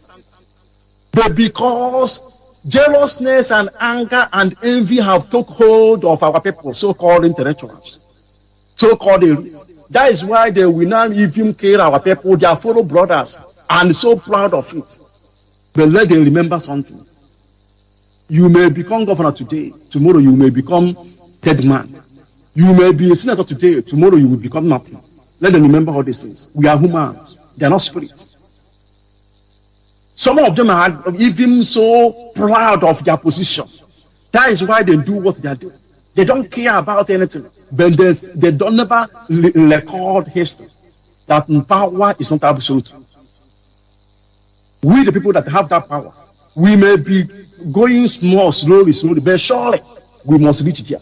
Because no power can subdue ideology. Our ideology is Biafran or death. Nothing, absolute nothing can stop us to reach there. So, and Janjaweed knows that. That is why they're using our people. Without our people, what can Janjaweed do? That is why they're using our people, giving them money. But sometimes I wonder these people that so-called intellectual, what are they thinking? They're now complicit in killing their own fellow blood and flesh. But let them remember. All this innocent blood of Biafran that shared outside, none of them shall be forgiven. Whosoever that is involved in sharing the blood of innocent people, they shall never be forgiven. Not in this time, not in this world, not in the world yet to come. After that one, and another time I want to talk again, please, Biafrans. What is important now is for us to focus, not too much complaining. There is a people that are standing beside, even in the face, and they keep on complaining, saying all manner of things. But ask them, have you ever contributed money in order to fund Eastern Security Network? The answer is no. Have we given even little money to support these people? No. But they will giving you ideas, what you do and what you should not do. We don't need people like that in this struggle. We need people that contribute. Don't give us ideas. We have a lot of capable hands in the US. Men with wisdom. Men, God conquered a lot of things inside their heart. What we need to people to support what we are doing. Because if you went to university for 6 years, 7 years, 8 years, I believe you will be a graduate. And when you come out, you begin to practice what you have acquired, the knowledge you have acquired. Our leaders have conquered a lot of things inside us. And it's time for us to exhibit it. It's time for us to exploit it. That is the reason all of us And Biafrans and lovers of Biafra must join hands together to support what we are doing. Not giving me everything we complain. Everything we complain. We like to complain, but we never move forward. We never add support what we are doing. Some people will telling you every single thing that happened, but have you ever contributed in what we are doing? Have we ever contributed to monetary dues? Have we ever contributed money to support a Eastern Security Network? Have we ever said, okay, I have money, I'm so rich, I give you a total amount of money, use and get us Biafra? They will never do it, but they will be sidelined and keep on criticizing what people are doing. We don't need people like this in IPOB. We don't need people like this in Biafra. We need men that will support what we are doing and encouraging men to go ahead and do things. Get us Biafra. Give the Eastern Security, take this one. Go and get Biafra for us. This is the type of men and women we need in this struggle. You mustn't be in the front line, but you can use your finance to support what we are doing. Not discouraging people. When people give command, you begin to tackle thinking whether that one will work well or not work well. Support first. When you support, you will now have moral right to give instruction or even give the kind of ideas. Biafrans all over the world are lovers of Biafra. Remember one thing. All of us are here to restore Biafra and nothing more. And anybody bringing different ideology, tell that person, get behind me, Satan.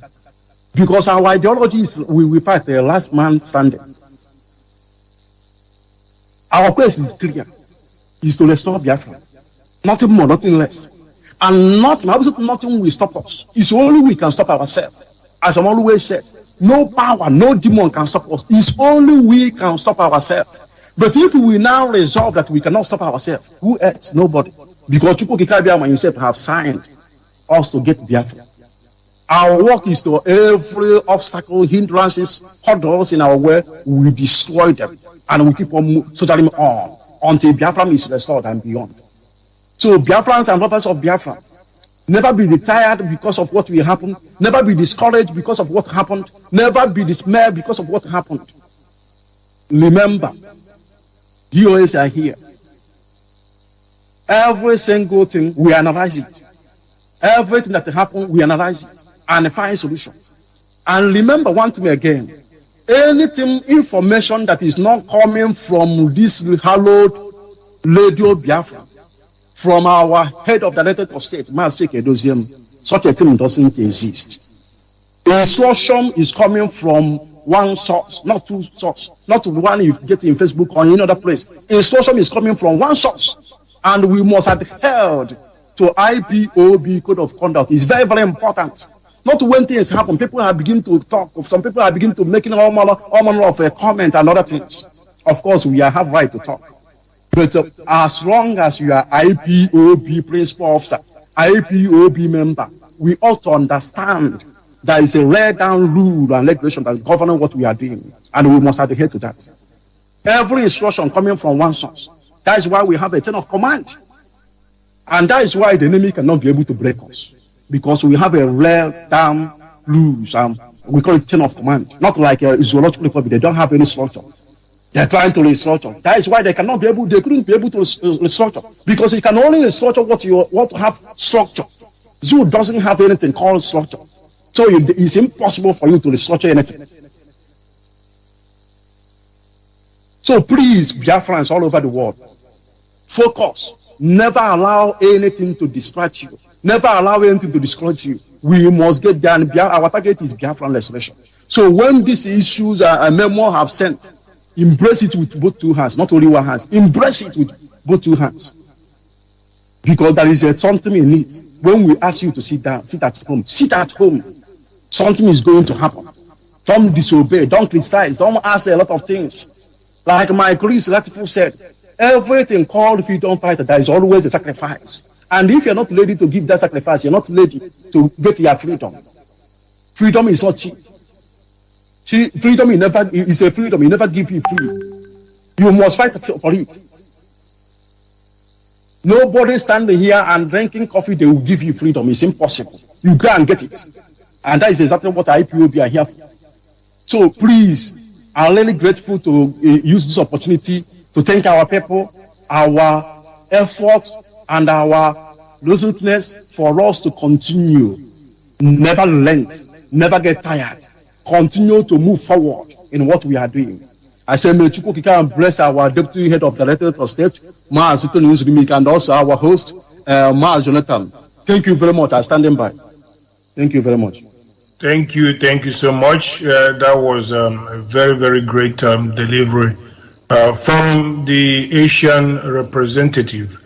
The microphone will now go to South American representative Mazi.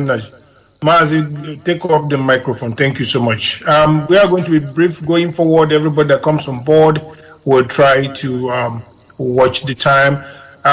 We want to engage our people continuously. Thank you. Go ahead.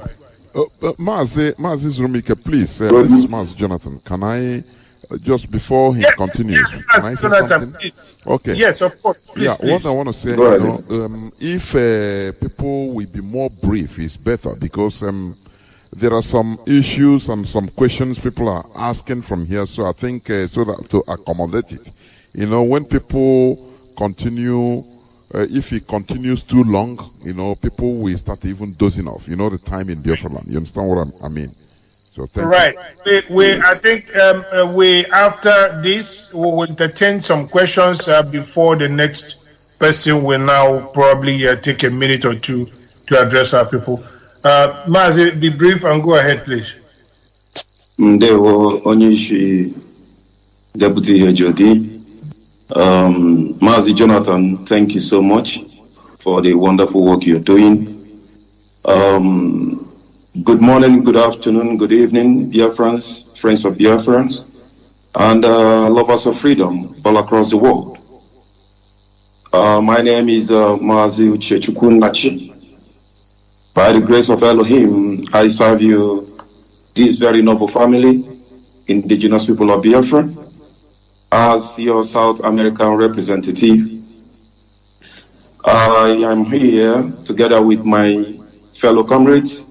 Those are the continental members of DOS as well, to address you, lovers of freedom all across the world, and friends of Biafra.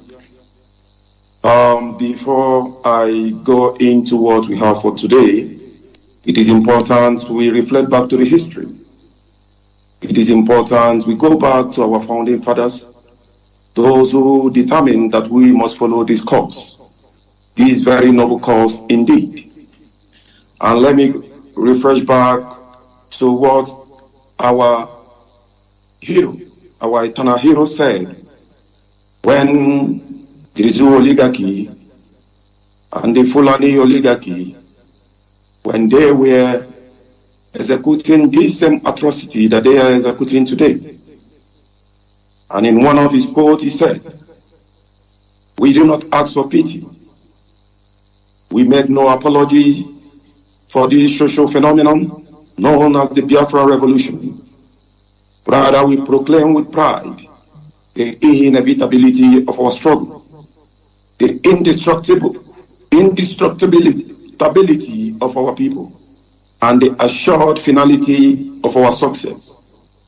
That is from our eternal hero, Chukwemeka Odumegwu. And our Sir Philip Ephraim once said, "If you fail to treat the surrendering Biafrans well, their children will rise and fight again." This brings me to this pertinent question to the Zoo, Nigerian state, and the DSS. Have you not learned nothing from the course of history? Does it mean that the Fulani oligarchy and the Zoo, Nigerian state, and the present DSS, have you not reflected back to history to learn absolutely nothing? Why are you on the course to commit the same atrocity? Why are you on the course to provoke the spirit of our fallen heroes once again? Why are you on the course to rise the spirit of the more than 1 million Biafran children you starved to death? We are asking, why are you provoking us once again Why are you holding a noble man who have done nothing to you? The only sin he commits on this planet Earth, that only he asks for referendum. Why? We are asking why. Remember, and do not forget, there are more than 180 million Biafrans across the globe. And the man, the gentleman you are holding, is the one calming things and making sure that we are not yet suicide bombers. We are not yet blowing up the zoo oligarchy. He is the most gentleman in the cause of Biafra restoration as of present. He is the calmest man. He is the reason why the zoo and the contraction called Nigeria is not yet in full war. We are asking you and telling you, failure to present our leader on or before the 8th of August, there will be consequences. Apart from this total sit-at-home order, which will go across the mainland and the coastal land of Biafra land, you will be rising the spirit of our fallen heroes. The more than 1 million children you starve to death, their spirit shall be rising on that day. The more than 5 million Biafrans you massacred, their spirit shall be rising on that day. If you fail to provide to us our leader on or before the 8th of August 2021, do not forget and do not underestimate us. Remember, we are the indigenous people of Biafra. We say and we do. You have tested us in the past and we have delivered even beyond your expectation. Do not underestimate us. We are who we are, right from the origin. Remember those who fought you in the past, fought you with nothing. But this is 21st century. Do not forget the talents, the wisdom of the ordinary Biafran man or Biafran woman. It is the one we are giving to you. It is not a threat. But do not forget, you are the one provoking this generation once again. The Nigerian state and the DSS must not forget it. Holding on Mazi Nnamdi Kanu incommunicado, denying the legal team access to him. It is more or less denying more than 80 million Biafrans across the world freedom of speech and our fundamental right to freedom of life. That is what you are doing. Do not say we do not want you. You are provoking this generation. You are provoking this generation. The DSS of the Nigerian states and the oligarchy of the Fulani extraction, you are provoking this generation. Let it be your record to your British allies. Let them not say we do not want them. You are provoking this generation. Let it be your record on this day that failure to provide to us our leader, free him unconditionally. Free him unconditionally. He has done nothing wrong. On or before the 8th of August, there will be consequences.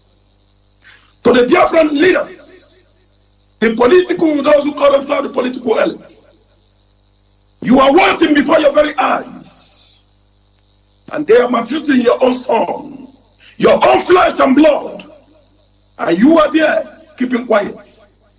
Remember how the Fulani oligarchy, how they protected a non-terrorist who is serving these very jihadist governments. Remember how they protected Isa Pantami, a present minister of communication and digital economy, Remember, he is a well-known, certified and certified ally, a sympathizer of Al-Qaeda, a sympathizer of ISIS. Before your very eyes, you Biafran political elites, you Biafran traditional leaders, you Biafran's union leaders, before your very eyes, they are marginalizing and keeping our own son, our own flesh and blood, who has done nothing wrong. They are keeping him on incommunicado, denying his legal team access to him before your very eyes. And we are telling you, very soon, the spirits of our fallen heroes shall begin to rise against you. And we the reincarnated Biafrans that have come for this purpose, we shall rise up against you. Even right here in that zoo contraction. It doesn't matter if you're in Lagos. It doesn't matter if you're in Abuja. This generation will rise up against you. If the flesh of Nnamdi Kanu, the hair in his flesh, falls on the ground. We are not even talking about death. Because it is a lie you cannot kill Nnamdi Kanu. It is a lie that the Fulani oligarchy dare not touch Nnamdi Kanu. It is a lie. And we know you are lying. You know you cannot hear it. But if any day and any time this generation hears that the flesh of Nnamdi Kanu, just an ordinary flesh, the hair in his flesh drops on the floor, only then shall you know what you have brought upon yourself. But do not say we do not want you. You are provoking us, and you are daring us to a consequences you can never finish telling the stories to your children and generations to come. Stop provoking us. When you keep Mazi Nnamdi Kanu incommunicado, our leader, you are provoking us. So our leaders, those who call themselves the governors, on and before 8th of August is the Christmas day. Or else, the land of Biafra shall begin to rise against you.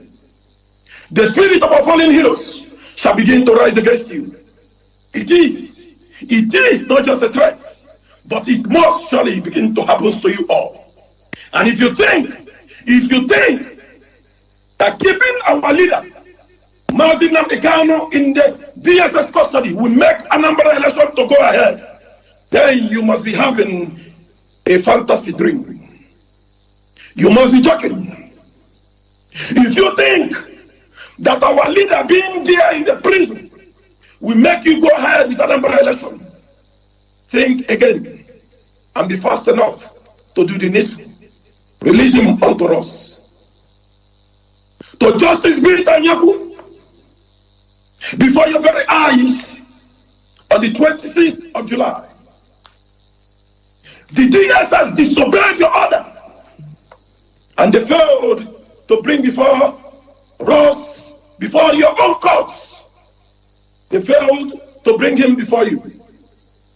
Have there been any legal penalty against the zoo states?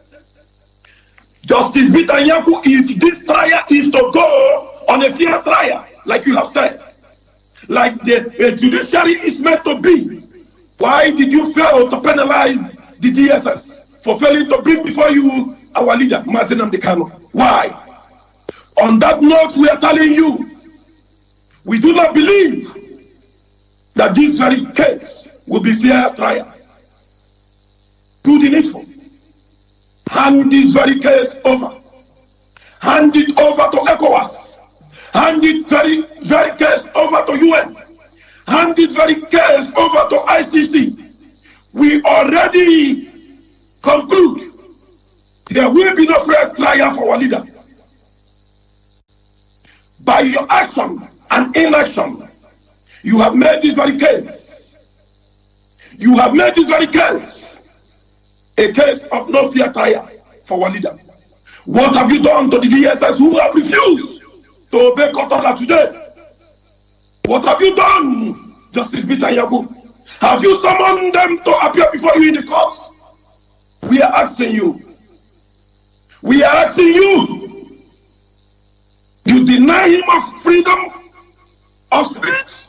You deny him of freedom to see his lawyer as well. Stop provoking us. There will be consequences.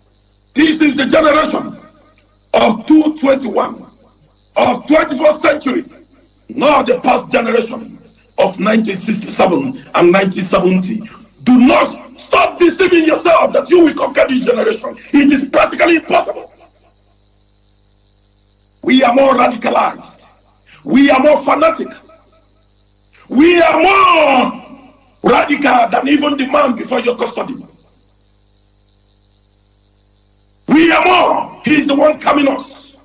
He's the one telling us to be calm and to follow the peace of referendum. Have it at the back of your mind. Have it at the back of your mind. And do not forget this day that we have followed you in peace, that we have been quiet, shouldn't make you to call us coward. We are only more calculative, and we are giving freedom to peace. We are giving freedom to peace, that peace may reign. But on and before August 221, if you fail, then be ready to commit another genocide. Be ready to answer before the world. Because this generation are ready. We are ready to defend the man you have in your custody with our flesh and soul. Be warned and do not say we do not want you. To the British High Commissioner, Catherine and I, and the Foreign Secretary, Dominic Raab, now listen and listen very good. Through your silence and tactical delays and your body language have demonstrated that you are complicit in the extraordinary rendition of our leader. Your silence and your tactical delays and your body language have proven that you knew what happened to our leader right here in the land of Kenya. Do not forget and do not play like you are innocent. We know you are not innocent. That is why Catherine and I will come out and say we are yet to offer consulate service for a citizen of the British. Catherine and I, you want to continue to suck the oil in Biafra land, isn't it? While you keep my leader, our leader, incommunicado, and keeping in the DSS custody, it is a joke. We shall remind you that the relationship between the coastal land of Biafra and the mainland region of Biafra, we are one. On that day, we shall tell you that we are one people. We are one people, indivisible. Nothing will divide us. And on that day, we shall remind you, enough is enough. If you do not provide to us our leader, if you do not provide to us Mazi Nnamdi Kanu and order the Nigerian state to release him in unconditionally, with immediate effect, there will be consequences. You are complicit. You are complicit. The British government is complicit to what is happening today. Have the British government ordered the Nigerian state why there is delay or why they are stopping them to contact their own citizens? Therefore, we are telling you, your silence is showing you are complicit. Your tactical delays is showing you are complicit. Your body language is showing you are complicit. I will quote the word of Martin Luther King. He said, there comes a time when silence is a betrayer. There comes a time when silence is a betrayer. Therefore, the British government, the British High Commissioner, Catherine, And the Foreign Secretary, Dominic Raab, your silence is showing that you have betrayed the Biafran people once again. And you are complicit in the extraordinary rendition of our leader in Kenya. Have you, Justice Peter Yaku, questioned why they have extraordinary rendition an innocent man to your courts? Have you, the British government, questioned the Nigerian state why the extraordinary rendition an innocent citizen of yours from the land of Kenya to the zoo contraction called the Nigerian state? Is it not contrary? Is it not prohibited before an international law? The British, aren't you the maker of international law? Why are you silent? Why are you silent? Why are you still here to offer a consular service to your own citizen? Or because he is Nnamdi Kanu?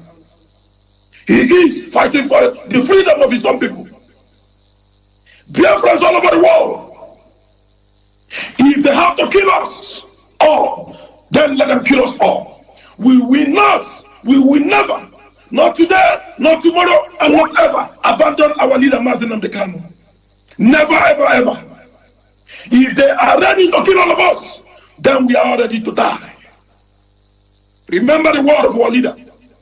We have crossed the Rubicon, the point of no return. You must either give us Biafra, you must either give us our leader, or you will be ready to kill us all.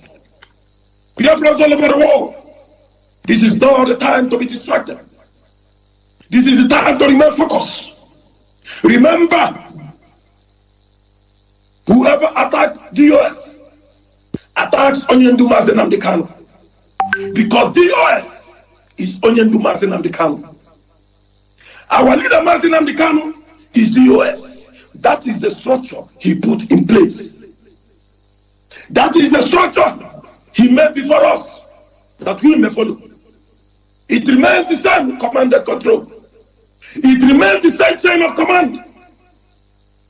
Every national coordinators, state coordinators, regional coordinators, you must listen to your continental reps.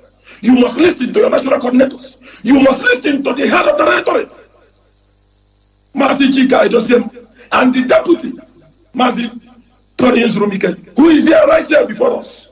These are the government of Biafra, no other.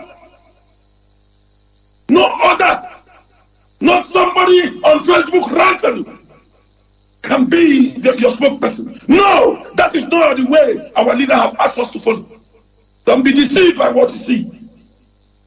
Don't be deceived. We are wise people.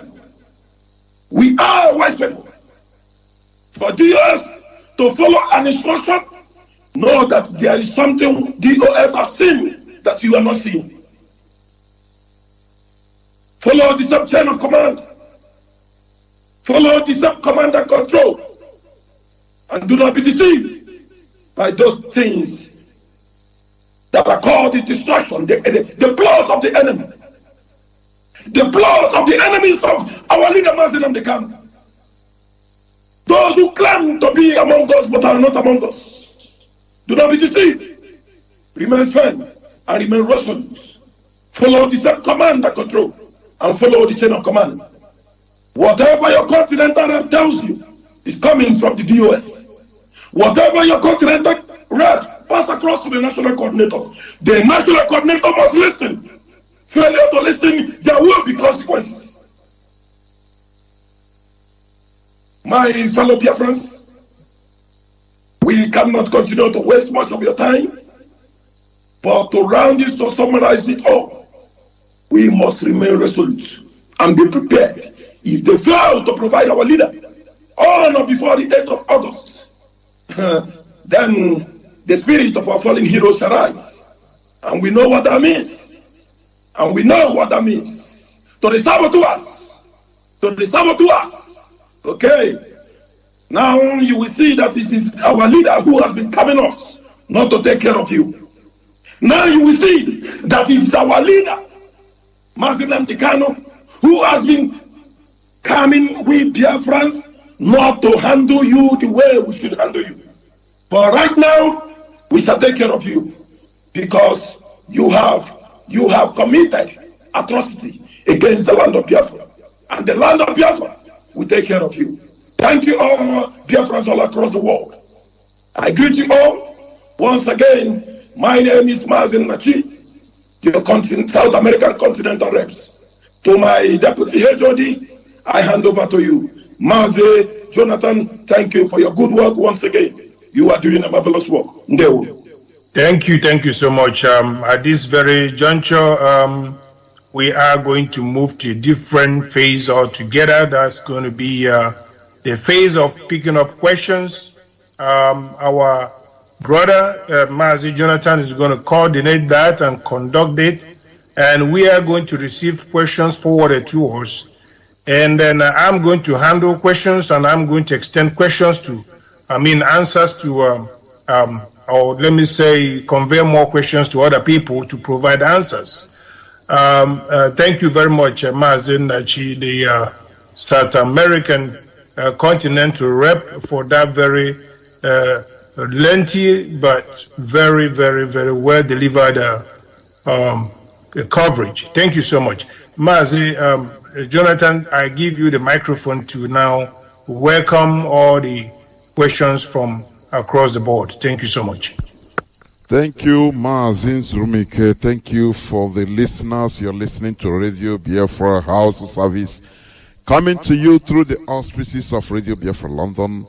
We are here live and direct today, being the 29th day of July in the year of our Lord 2021, with a cross-section of the leadership of this struggle, the members of the Directorate of States. Now, please, following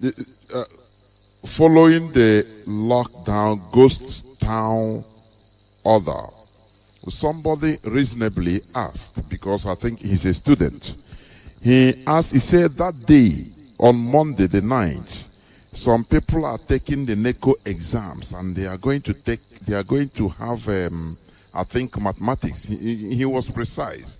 They are going to take mathematics. So how are they going to do? Are they going to be denied of that exam?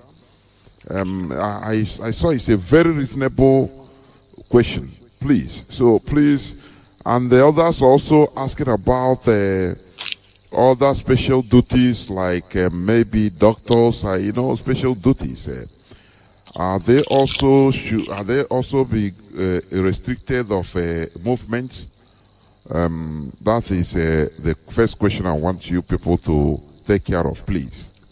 Mazi, over to you. All right. Thank you very much for that very, very well valid question. I understand the worry and the anticipated, infringement that might maybe occur to certain part of the society. What we're expecting is something we do want to carry out and have a very, very pinching result, if you will, on the Yankari Game Reserve called Nigeria. Now, what's going to happen is, before then, we are going to analyze the situation properly well, and we will have some answers provided for those who have laid concern concerning the exams they are going to take, or let me say special duties like medical. I will imagine that we could provide some kind of cushion for those of them who are running some medical professionalism and medical work to protect lives. We might be able to look into it and see how we are going to make some wavering on that, because we know that job is very important. Then also to those of them who, I don't know exactly, it's not going to be everybody that's having exams and all that. We are going to look into it and then look also what could be done concerning that.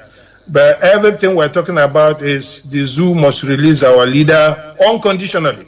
unconditionally, and everything will depend on how the zoo behaves going forward. It will depend on that. So with that, I will say let's hold our breath going forward. Thank you so much. For more questions, please. Thank you, Mazi. Another person asked a question, a very pertinent question. He said, do we really trust Nigerian government that doesn't respect the rule of law because they exhibited this, their ruthlessness and lack of discipline to laws by carrying out extraordinary rendition on our leader? And do we really expect them or expect our leader to have fair trial, whereas there is no fair arrest? In that case, how should it be done? By, because we are having our attorney pursue the case, but the issue, because our people, we don't trust the Nigerian government because of what they did. So I want you to explain more better to people, please. As we are asking for direct release of our leader, unconditional, because he didn't do nothing wrong. So, pursuing everything legally, whereas there is illegality in the process. Please, what do you have to say, or what do you have to tell Biafrans about this situation? First of all, we don't trust the zoo. We don't trust the Yankari Game Reserve. One bit, we don't trust them. We don't take what they say.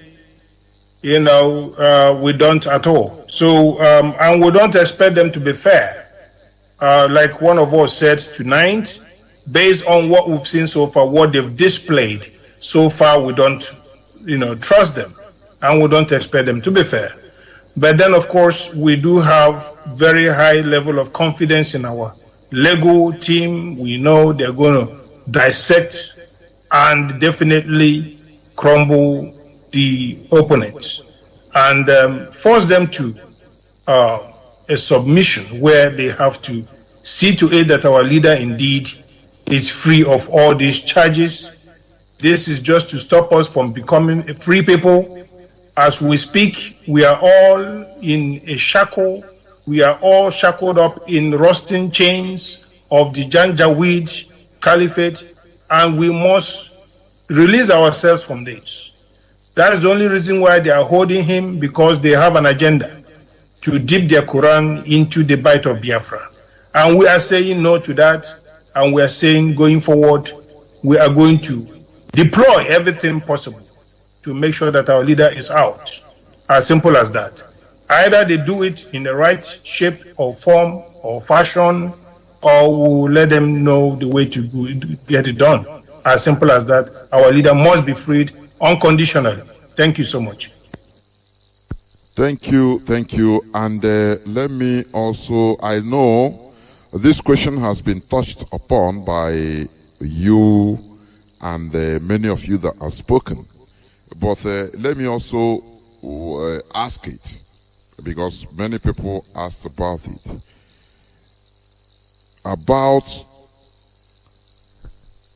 Just hold on.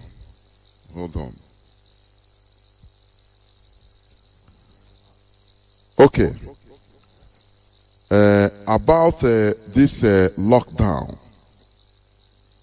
Many people are saying, this lockdown is going to cause more harm to people, traders, this and that, than to the Nigerian government. So I want you also to give more insight, just a little bit more insight, although it has been touched, so that people will also hear it again. The reasonability or the brain or the sense on this. Because some of them are saying, why lock down Biafra land, whereas others are doing their businesses? Is it not harming our people more than? So, but please, I need you to give more insight. I think this is the last reasonable question that I will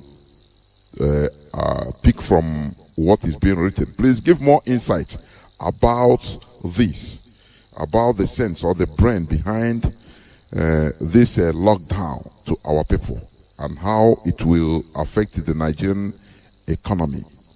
Go on, Mazi.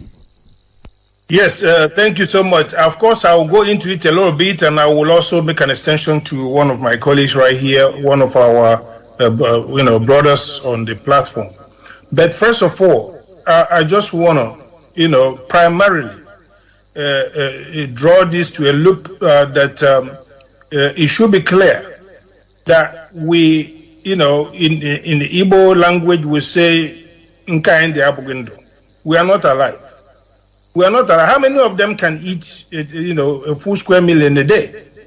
We are not living. You can be walking on your way and you're shot dead. People are dying. We're saying dozens die on daily basis just for doing nothing wrong, going about their business. What about that? So what we need to do is to remain focused and disciplined and be able to sacrifice. What we are asking our people is to, for once, sacrifice. There's no freedom without sacrifice. Okay? And we are not going to, hit ourselves in the foot. The zoo itself depends a whole lot, on Biafra land, on our productivity, on our ingenuity, on what we can produce and what we can do, on our services across the board, including economical activities that are in our hands. No matter how they try to crumble the economy in terms of closing the factories and all that would have been established in our own society over years, over decades. Yet our people come out with means of survival, producing different means of business and to keep life going on and all that. After the war, nobody thought it would be balanced by today. But we're on top of the economic activities in the Yankari Game Reserve called Nigeria. So today, we are saying to them, it is time for sacrifice. There are so many benefits than the, envisaged disadvantages. Okay? So at the end of the day, like somebody said on the platform before, it did cost the zoo billions in a day when we did it last fall. And so we are going to focus on that, and we are going to also make sure that we bring every alternative on the table. As simple as that. So I will bring in Mazi Nworu, who touched it before, to revisit it again from his own point of view. Thank you, Deputy HOD. Thank you, Mazi Jonathan, for asking this question.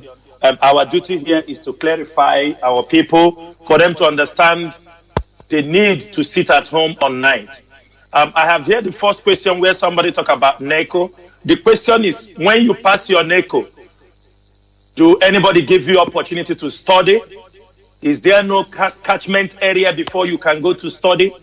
All those things. You are not the only one going to miss the NECO. If everybody missed NECO examination on that night, they can reschedule it. After all, people do have they call it a carryover. That maybe something might happen. They can still reschedule. They can still retake the exam if it happens all Biafra land. Like our deputy said, for people in the medical, we continue to revisit these things. If we continue to look into, I will be hungry or this, on that particular day, Monday, you can do your business from Tuesday till Saturday. If you are a government worker, you are working till Friday. You are a normal businessman, you are working till Saturday. Sunday is a holiday. Some of you may decide to do your business also on Sunday because people do carry out some businesses. But on Monday, you won't go to work. It is the sacrifice we are talking about. I don't think a human being can stay for 40 days before, if he doesn't eat, before he will die. So for one day, you will not die. It is the sacrifice we are talking about. It is those that are saying other people are doing business in Lagos, doing business. You can relocate to Lagos to do business if because of the Monday sit at home. That means we are not serious. We cannot continue to pamper ourselves, being in a comfort zone. You know, there is a time, I can remember there was a time we were having a meeting with our leader, with some elite. Somebody say, oh, this Biafra will make us. He's a very respected person. You say, you know, this Biafra you're talking about, we will start running away from our house. I don't want to run away from my house. I said to myself, these people are not ready. Mazen Nnamdi Kanu is already away. All of us are already in exile because she don't want to run away from her house. That is why she don't want the struggle. Don't put much pressure. Just be talking it. Just be talking it. We don't want that too much talking. Because at the end of the day, our people will say, you guys are just talking. You know, our people have bad mouth. They are just talking. They are just talking. Bam. We started to act. They said, you people are killing your people. They are, like you see that pig from the creek talking about you. They are killing all you. They forget those are the people also killing us. It is the Igbo officers they are using to come and pick us. Now, somebody is saying because of one day business. We have been doing it before. It is all about one day in a week. The benefits are much that you can't even imagine. Remember, the Nigerian naira is falling. It's on a free flow. You understand me? When we hit them on Monday night, we are expecting the naira to fall up to 600 naira. By the time in 1 month, let the naira go to 1,000. Our duty is to make sure anything that we put Nigeria in a tight corner. That is it. Whatever we put Nigeria in a tight corner is what? As long as Nigeria do not understand the importance of the indigenous people of Biafra, if they want the region to be stable, since they love stability, every time they talk about stability, if they want that region to be stable, that means they have to talk to the people who are ready to make it unstable, to cause instability in that region. And who are the people? It is IPOB. We are ready to cause instability, not only in that region, down through the Gulf of Guinea. We are ready. And if they want that region to be stable, they have to meet up in some of our demands. And one of them, on the top of the list, is the release of Mazen Nnamdi Kanu unconditionally. We do not care sometimes what people are talking about. Sometimes people are talking with their own personal interest. Your personal interest cannot overwhelm the public interest or the ideology what we are fighting for. People have died. They didn't die because they didn't eat. They didn't die because some of them were in their business premises and they were killed. Most of them that are being carried away, they are carried from their business environment. So if they are ready, you know, first our people, we are pleading to all of them. It is something they have to. But when we found out that some saboteurs want to start, and we are waiting, we are watching also, as we are talking in a very gentle way, we are also going to impose it. And we are waiting for those traditional rulers, those governors, those politicians, who will come out already and say, these people are talking rubbish. Then we will tell him we are talking rubbish. Let one governor, let one of them come and say, these people, because they like to call us miscreants, let them try us this time. All of them should go. If they don't want us to cause instability in that region, let them go and bring Mazen Nnamdi Kanu. For now, our order remains on night. There will be a total shutdown. Whether you are taking NECO, whether you are taking JAM, whether you are taking anything, it is not our concern for now. It can be retaken. If Mazen Nnamdi Kanu die in that prison, he can never be brought back alive. But if you miss your NECO on Monday, you can take the NECO another day. Thank you, Mazen. Ndewo. Thank you very much. I think, thank you very much. Mazi, please let me ask this question, which also, because I think this your pronouncement is well understood.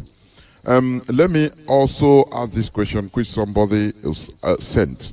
He said, we every time we speak about saboteurs in Biafra land or in the zoo, sabotaging our struggle, and we are dealing with them or we continue dealing with them. What about saboteurs abroad? Which comes every time they even show their face openly on social media. Is there any plan of dealing with them all? Are they above our reach or anything? You know, what we never even talk about them because we are everywhere around the world and we only focus on saboteurs in our land. Whereas we have saboteurs abroad that are also causing harms and even causing more mayhem than a single saboteur that is pointing one person to be killed. These other people, they can be doing very massive, they are causing massive mayhem against our people. So what is the plan? Or have we not even thought about it? Or what do we say about it, please? Yes, Mazi, a saboteur is a saboteur, of course. A saboteur is a saboteur. Of course, when you put all of them on a scale, you are going to have some weighing above others. The ones on the ground pose a lot more of danger to our people because it doesn't take them too long. It doesn't take them to yap on media. It takes them to walk with Abakiari from one point to the other and point fingers. Lo and behold, that very household will be wiped out. And that has been happening and happening and happening. So they, in my own terms, they do rank above all other saboteurs, even in diaspora.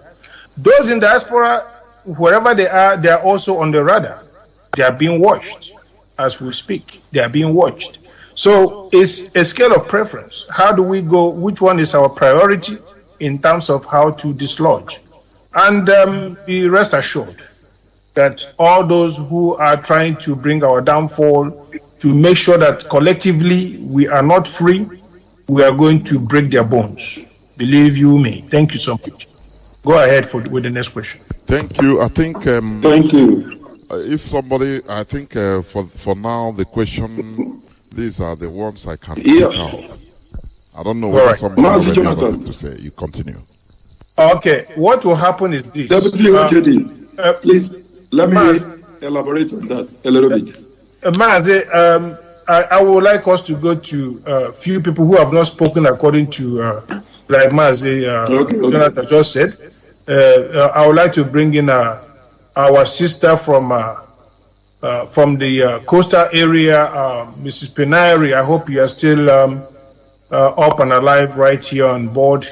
I hope you are still Me too. Right, I'm coming. Mrs. Penairi, our Izon sister, please unmute your microphone. All right.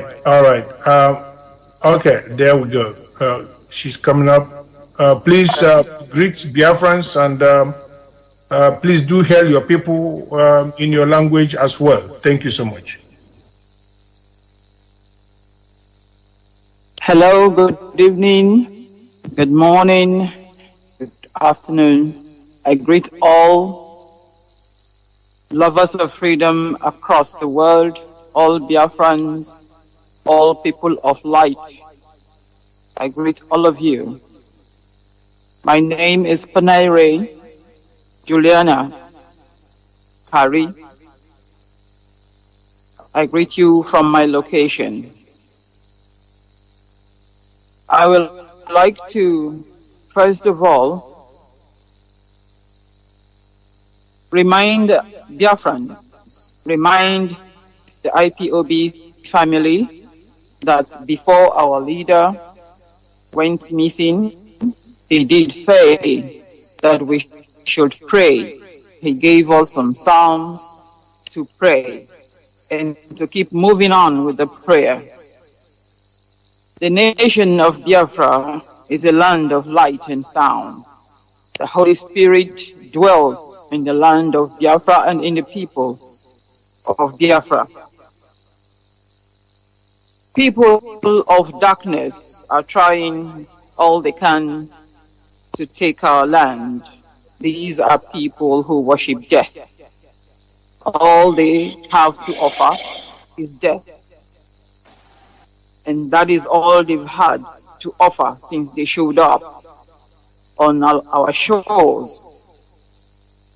They will not succeed because darkness cannot rule over light. Right from the time our leader came on air, I think it was around 2015 that I began to hear about him. And when the zoo governed him, I think I began to pay attention to what was going on. Right from then on, there's been so much killing of our people, of their friends, for no reason, because that's all they have to offer this earth. They do not give life, they only take life. They are people of darkness, and they have brought their darkness. But this darkness must be dispelled.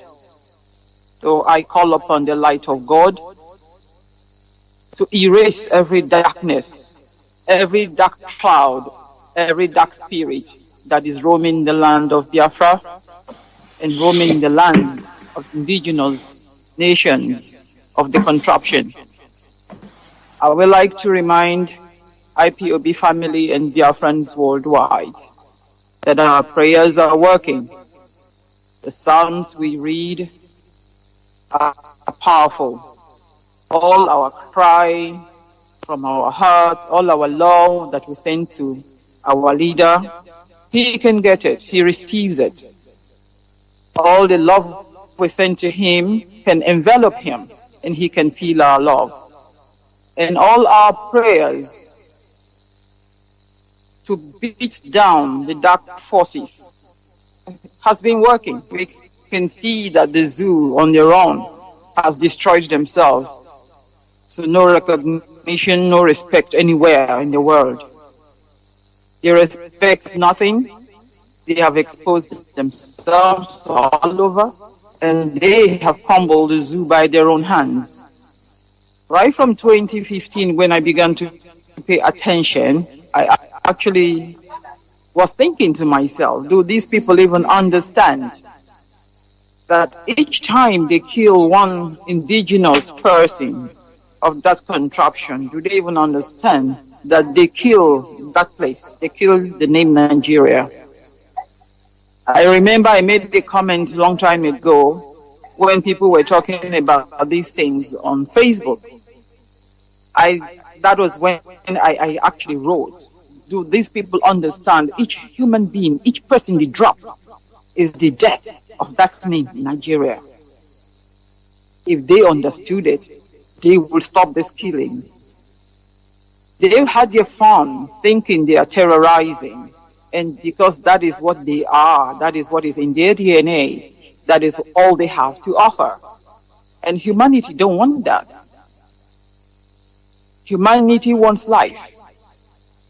Life and love is of God. It's of the creator of the earth. It is of the creator of the universe. And these sort of people do not belong around the land of Biafra or anywhere, because wherever they go, that's all they have to offer, and nobody wants them around them. Look at the way they've just crushed that name Nigeria disgracefully. I don't even understand how Britain can allow that their so-called name to be disgraced and crushed to this level. I don't even understand it. What I want to say is, dear Biafrans, dear beloved family of Biafra, when I say Biafra, I talk every corner of the nation and lands that make up Biafra. Whether you say you are, or you say you are not, or you are, please, you are. So I speak to all of you. The prayers continue. It is working. It strengthens us. And our enemies are faulting from every end. And I will say to the Isons, whether you like it or not, you are Biafran. And so we are going to come together and get ourselves out of the hands of the dark forces. Because right from time, we lived together as peaceful people. We've intermarried, even with the Oduduwas. We were not warring with each other. With the Hausas, we were not warring. We were not at war. From nowhere, some kind of being staggers from nowhere into our land, and all they've brought is destruction. I pray and call upon all the beings, those who carry the blood of the nation of Biafra, that we are all one. I was going to start up by saying, Izon, Izon, Izon, Izon to Aimia, we mio. The nation of Izon, you have to stand tall. Otherwise, the people of the dark forces will come for you. You must hold the hands of your brother, of your sisters, because we are all one and we carry the same DNA. Dear Biafrans, whether you are abroad or home, we are all one. And all this game of saboteuring has to stop. Because if you continue like this, and you are going to hurt the restoration of Biafra, you are going to get hurt as well. You're going to get your own generation wiped out. Because the people you are supporting are of dark forces. I'm going to stop by saying the light of God will fill us, surround and protect all Biafrans worldwide. And may the love and light of God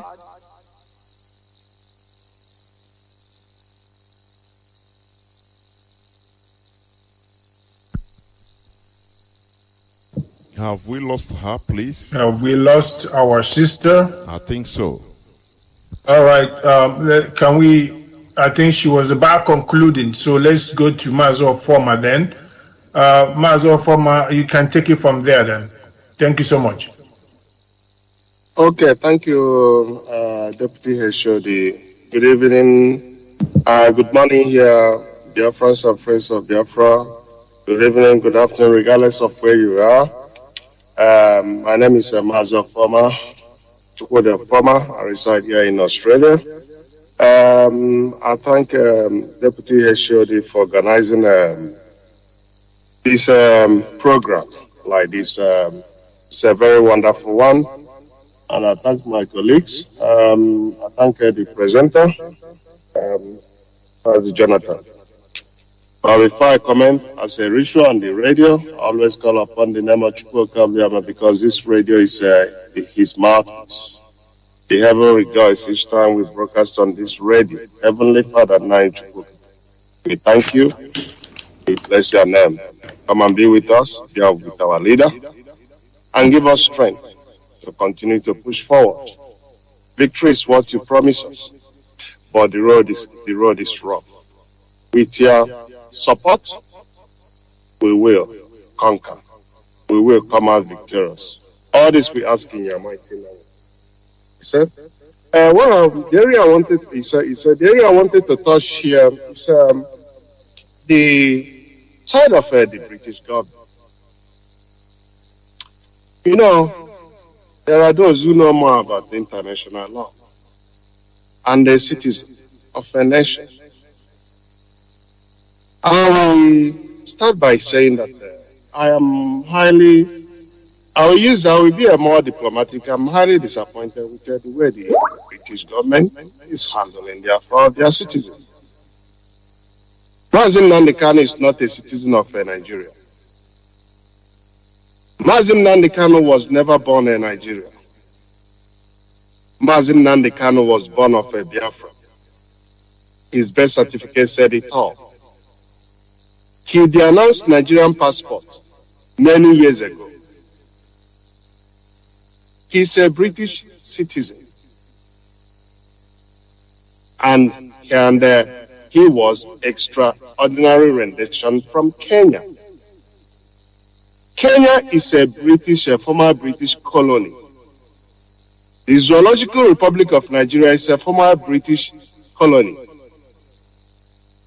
Ladies and gentlemen, what is happening is a conjunction with the British government.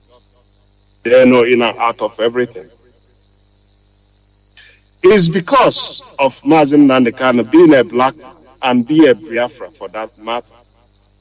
That is the reason they just ignore him. Let's take, for instance, the China. You know how secrecy China can be. They arrested foreigners, British, American, Australian.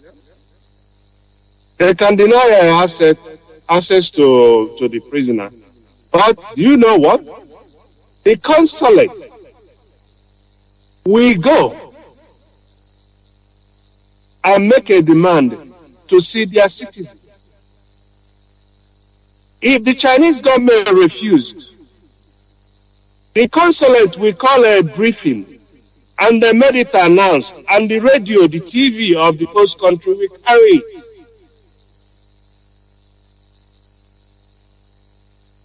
In this case, the British High Commissioner in Nigeria, they are part of the process, Caroline. She was in, is it in Hong Kong? Yep. She is actually the one that actually sent to make things happen. So that is why we are not surprised. But you cannot have two laws. One for the white, one for the black. And the same time he said Black Lives Matter. At the same time he said you are fighting for equal rights. The other day you are condemning a racist of your soccer, English soccer game of making mockery of three black guys. The same time, another you are condemning racism, but then you are speaking from both sides. You have two laws. One for the black African monkeys, not even your citizen, because it's Mazen Nandekano is a full British citizen. So I'm just making this point so for us to understand where the connive, how everything tangled. But hope is not lost, because the rest of the world are watching. So what we did expect from, they do not need consent of our leader for the British High Commissioner to go and visit Mazen Nandekano, our leader. Because Britain is in control of Nigeria. They cannot tell us they deny them access, because they have the power of Nigeria. They are the ones that encouraging Nigeria. They are the ones that giving them backup. They are the ones that even trying to continue. So that one does not exist. Telling us they reject, that does not exist. I will tell you guys what is happening, what they are planning, and what they are doing, and with the area they are heading to. If the Nigerian government refused, I did expect Caroline to make a press conference and they made it announced, and then the BBC will carry it, or their mainstream media will carry it. That their citizens they want to visit, Nigerian government refused. And we are not talking about he was arrested. It's an extraordinary rendition. It's a serious crime.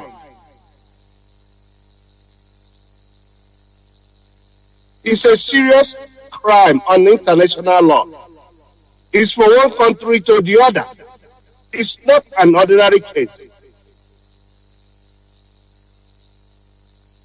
What they are trying to do is, because by law, if someone extraordinary rendition and he was tortured, he must be released. And what they are doing is they are denying access to the lawyers, to everyone, so that the wound will be healed.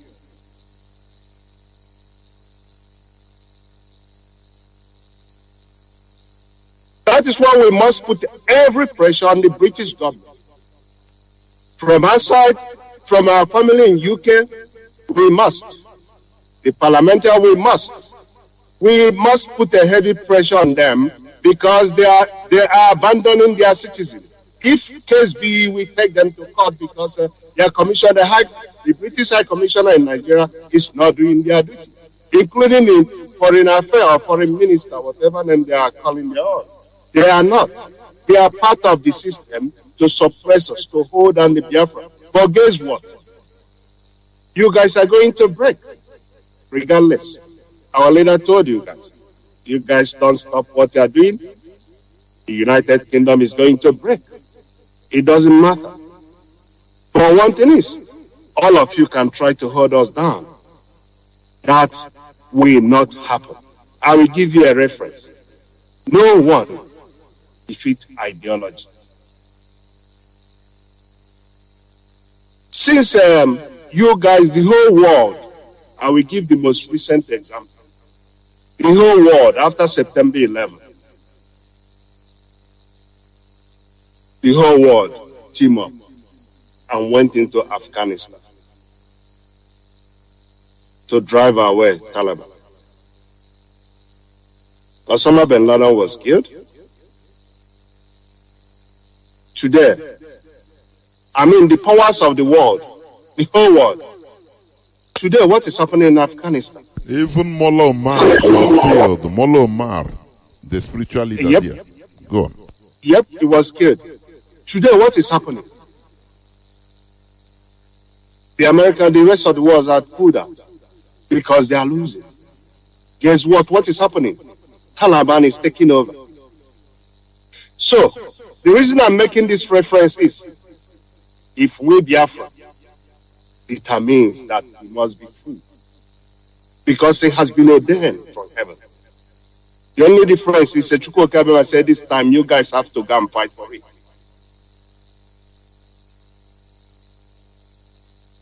That is the only difference. In the past, he will give us victory. He will hand it down. He will go and destroy our enemies. But he will just go and destroy our enemies. But this time, we are going to go and fight. Because we are very stubborn. Because we don't keep it. Our end like any. Covenant, we do not. So that is what we are going to pay with our blood.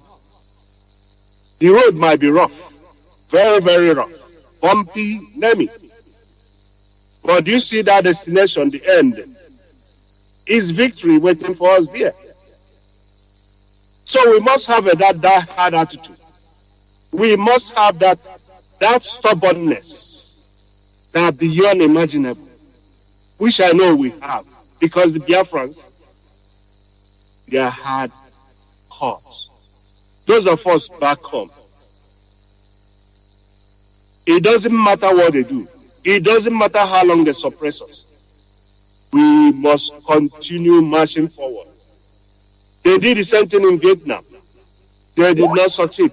That goes to show nobody will defeat ideology. The power of the world can try. The only time that we defeat you is you yourself giving up. Giving up on yourself. Giving up on your dream. Giving up on your hope. Remember, there is nobody. If you're saying what is international community doing, the first question you should ask yourself is, have you ever contributed to any international international conflict that warrant them to come and then help you? Who is going to come and help you? Who? You have to defeat the enemy. The enemy is a human being. They bleed. They bleed like everyone. They are not a monster. Everybody is a human. Everybody has a blood. And everyone can die as well. These are the attitudes we need to adopt and develop. Our leader, he's the only person that is holding us, many, from not doing what they want to do. Our leader is a gentleman. I wouldn't say what is to come. Only God can testify to that. Continue holding him. By the time all of you will be destroyed from inside, then you will know indeed that Mazin Nandikano, the leader of IPOB, indigenous people of Biafra, is a true prophet of God that sent it to redeem, to deliver his own people from the hands of enemies. We must continue. The last word from our leader before he was went missing was, he said to us, if I am not around, we must continue. This was on the 19th of June. Like he prophesies what is going to happen to him. We must continue. That was his word. And that is the only word that is ringing bell in my ear every minute of the day. That we must continue. There is one thing I must make sure here, I must mention. You see all these people. All these big men, we call them big men, they are big for nothing. All these intellectuals. All of them are afraid to die. They are afraid to die. That is one thing. That is the only big difference between us and them. Because we are ready to die, but they are not. They have siphoned so much money that they are afraid they want to go and enjoy their money. But the promise we have to make to them is, they are not going to. We say it in our days. So if anywhere, a child that said that his mother is not going to sleep, that child too is not going to sleep. We are going to hold our governors. The Anambra billionaires, Emeka Ofo and Co., and all of them responsible. We must never allow them to rest. We must pursue them until they go back and undo what they did. All of them bar none. All these people, we must continue pursuing them, pursue them. It doesn't matter where they hide. As our leader said, we can dash them any number of people we have and make sure we get that person. It doesn't matter. We are determined. Holding our leader actually giving us morale, making us even more angrier. To even think on doing undoes, terrible things. You only have until this August, I can't remember the date to release. Make sure our leader, our demand are met. It's not a threat. But it's just a promise that is something things to come. Biafra land people have spoken. They said they want Biafra. Nothing stops you from conducting a referendum. But of course, they are in the zoo. Zoo is a jungle. And that is what they have demonstrated to the world as we see today. That the world itself is a jungle. Where the big, strongest, swallow the weak one.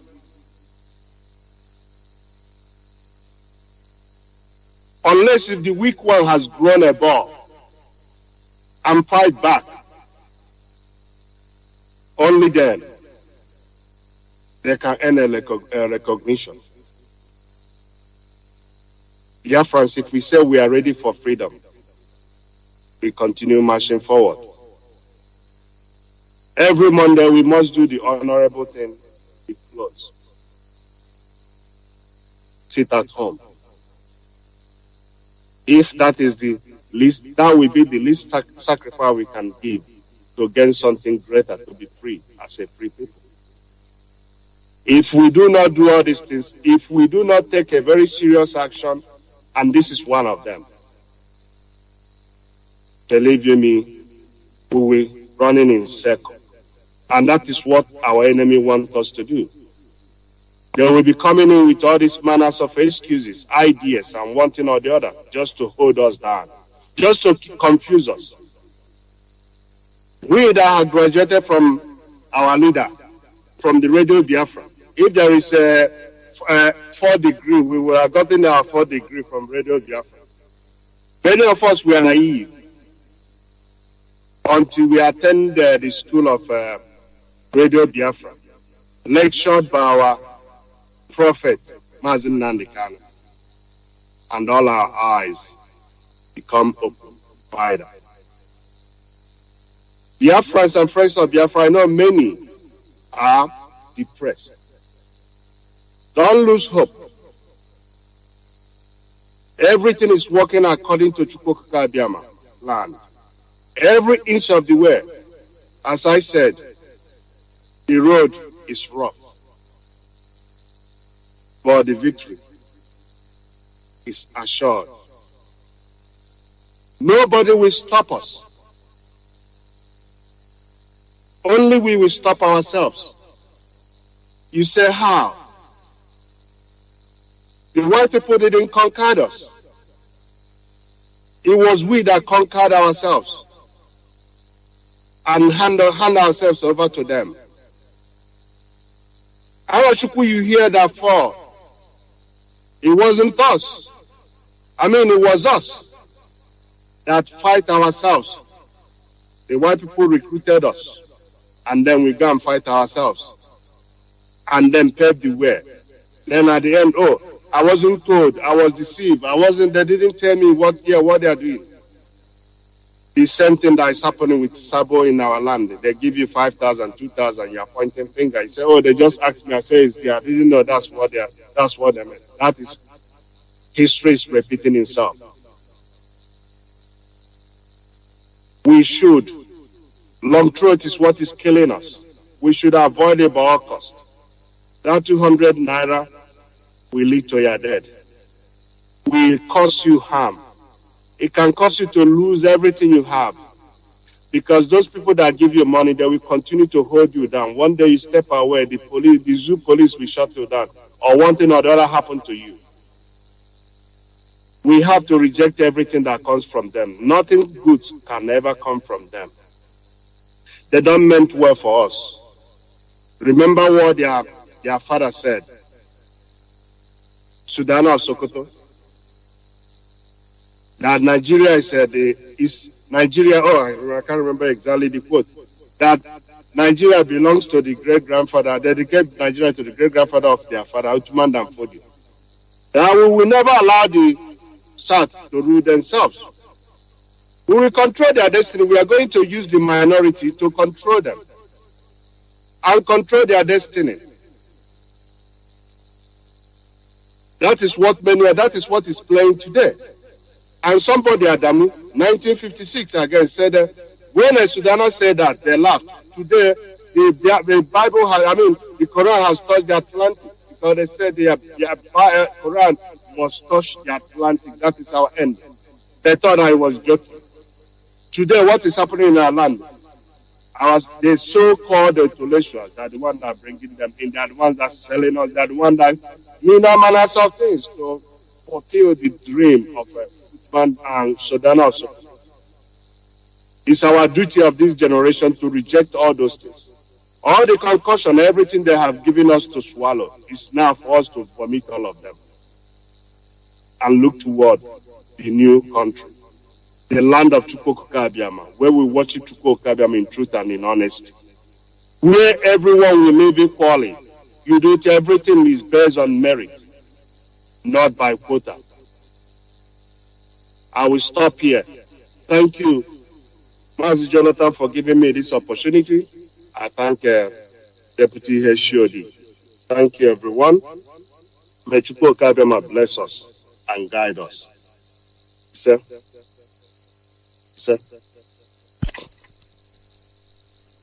Mazin Zurumika, are you there?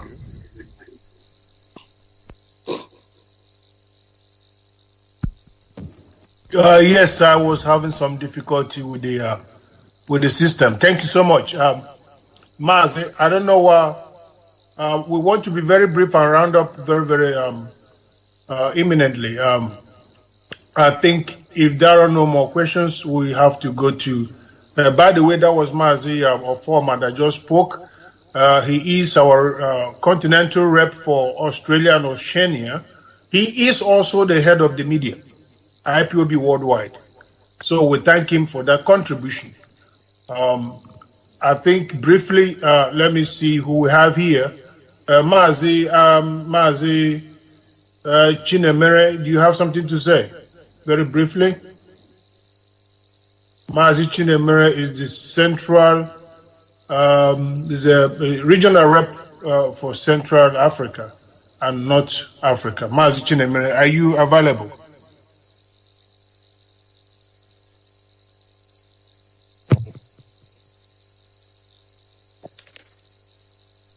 Yeah, good evening all. Good evening, dear friends.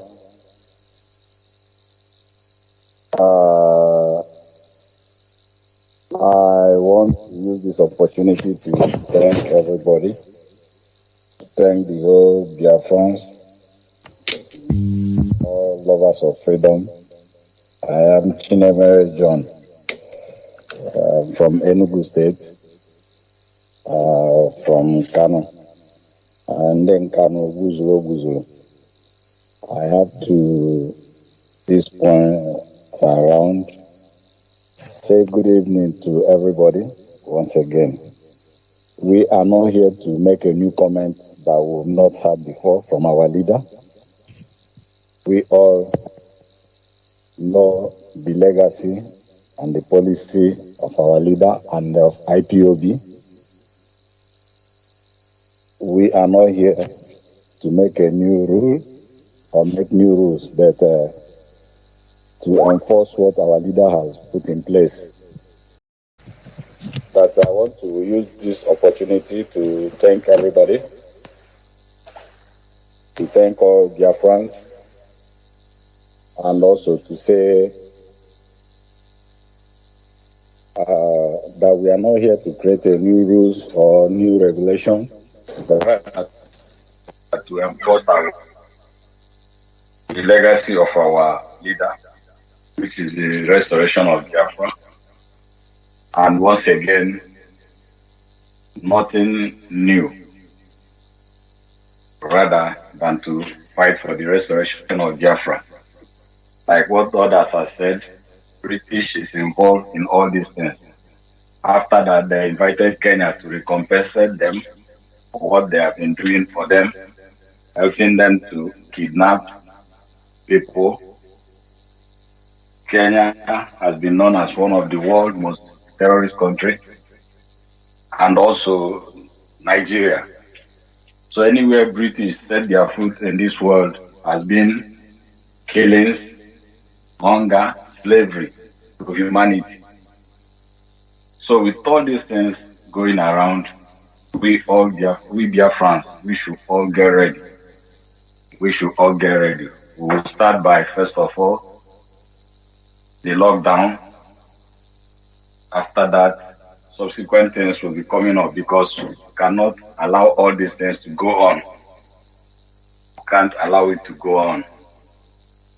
It's either we all get Biafra or we keep on fighting the zoo, British zoo, till we achieve our aims and objectives. Even if they fail, as our late brother said, General Effiong, that if they don't treat them well, that their children will start. And this is what is happening. Even if we fight, our children will continue till we get Biafra. When God created man and man fell, when man failed, it was sacrifice. Bulls, everything, where cattle were being used for sacrifice. Still, there was no solution. He has to send his son for solution to be found. So that is where we are. We must keep on fighting till we find solution. Most of us have said most of the things.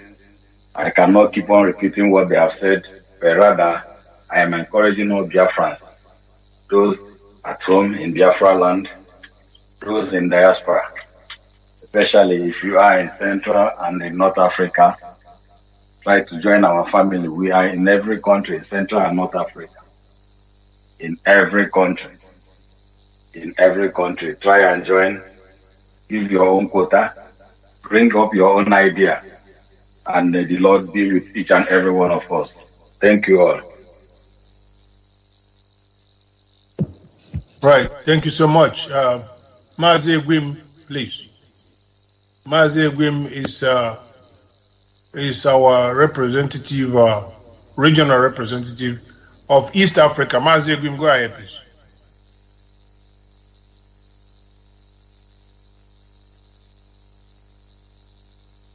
Mazi Egwim, please, are you available? If not, we are heading to South Africa. Regional Rep, Mazi Obiuku. Go ahead, please. Good evening, HOD. Good evening, Jonathan.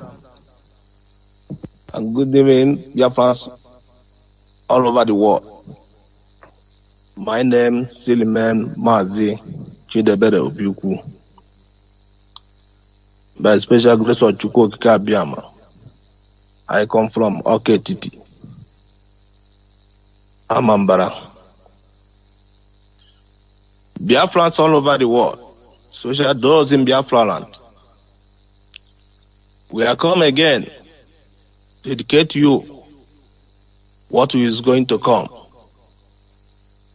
For those that are asking a question, what is DOS doing? This is the time. We want to let all of you to know our plan. From the 9th of August, as we all say, total lockdown, no movement. For those that are asking a question, they're having an examination. I could remember when the zoo bring their lockdown on the COVID, no examination was taken. So you all have to abide by our rules and regulations, and they follow the command of DOS. DOS is the leader of this honorable struggle, which indigenous people of Biafra. That's why we are using this opportunity to let you people know what we are fighting is the freedom forever. Freedom that can give you education in future. Freedom that can give you electricity in future. Freedom that can give you a better life. Even in your children. In the zoo, even if you have an examination tomorrow, the next tomorrow you cannot have a job. So we join hands. Let's all do the lockdown, so that at the end, we will benefit in what we are fighting. As we all know, that the people that we call our leaders, our governors, are disappointed us. There is a killing everywhere in Biafra land. None of them are talking about it. Only Biafrans. And they will not talk, because the people that oppose them in that seat are the Janjaweeds. That is their masters. And they will never disobey their law. That's for sure. Don't expect them tomorrow to come and help you. It's impossible. Because they are already swear on their oath. That's why they are killing us. That's why they are sabotaging everything that we are doing. Those people are the people that are bringing our clock back. Biafrans all over the world, especially those in Biafra land, this is the time for you to wake up. Never you ever trust in any politician or any Igwe or those in market readers. This instruction goes to you.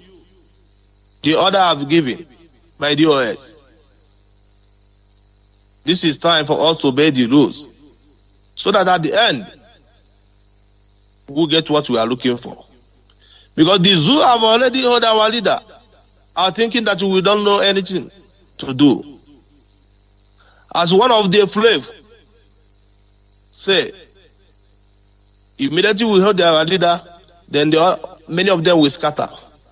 I want to assure them, our leader have already give the mantle to DOS.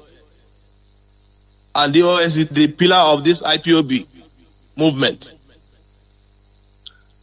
For those that are hearing fake news from the Facebook, from all social media, any news that is not coming from DOS, from head of Directorate of State or deputy, or from Radio Biafra, discard that news. It's not from us.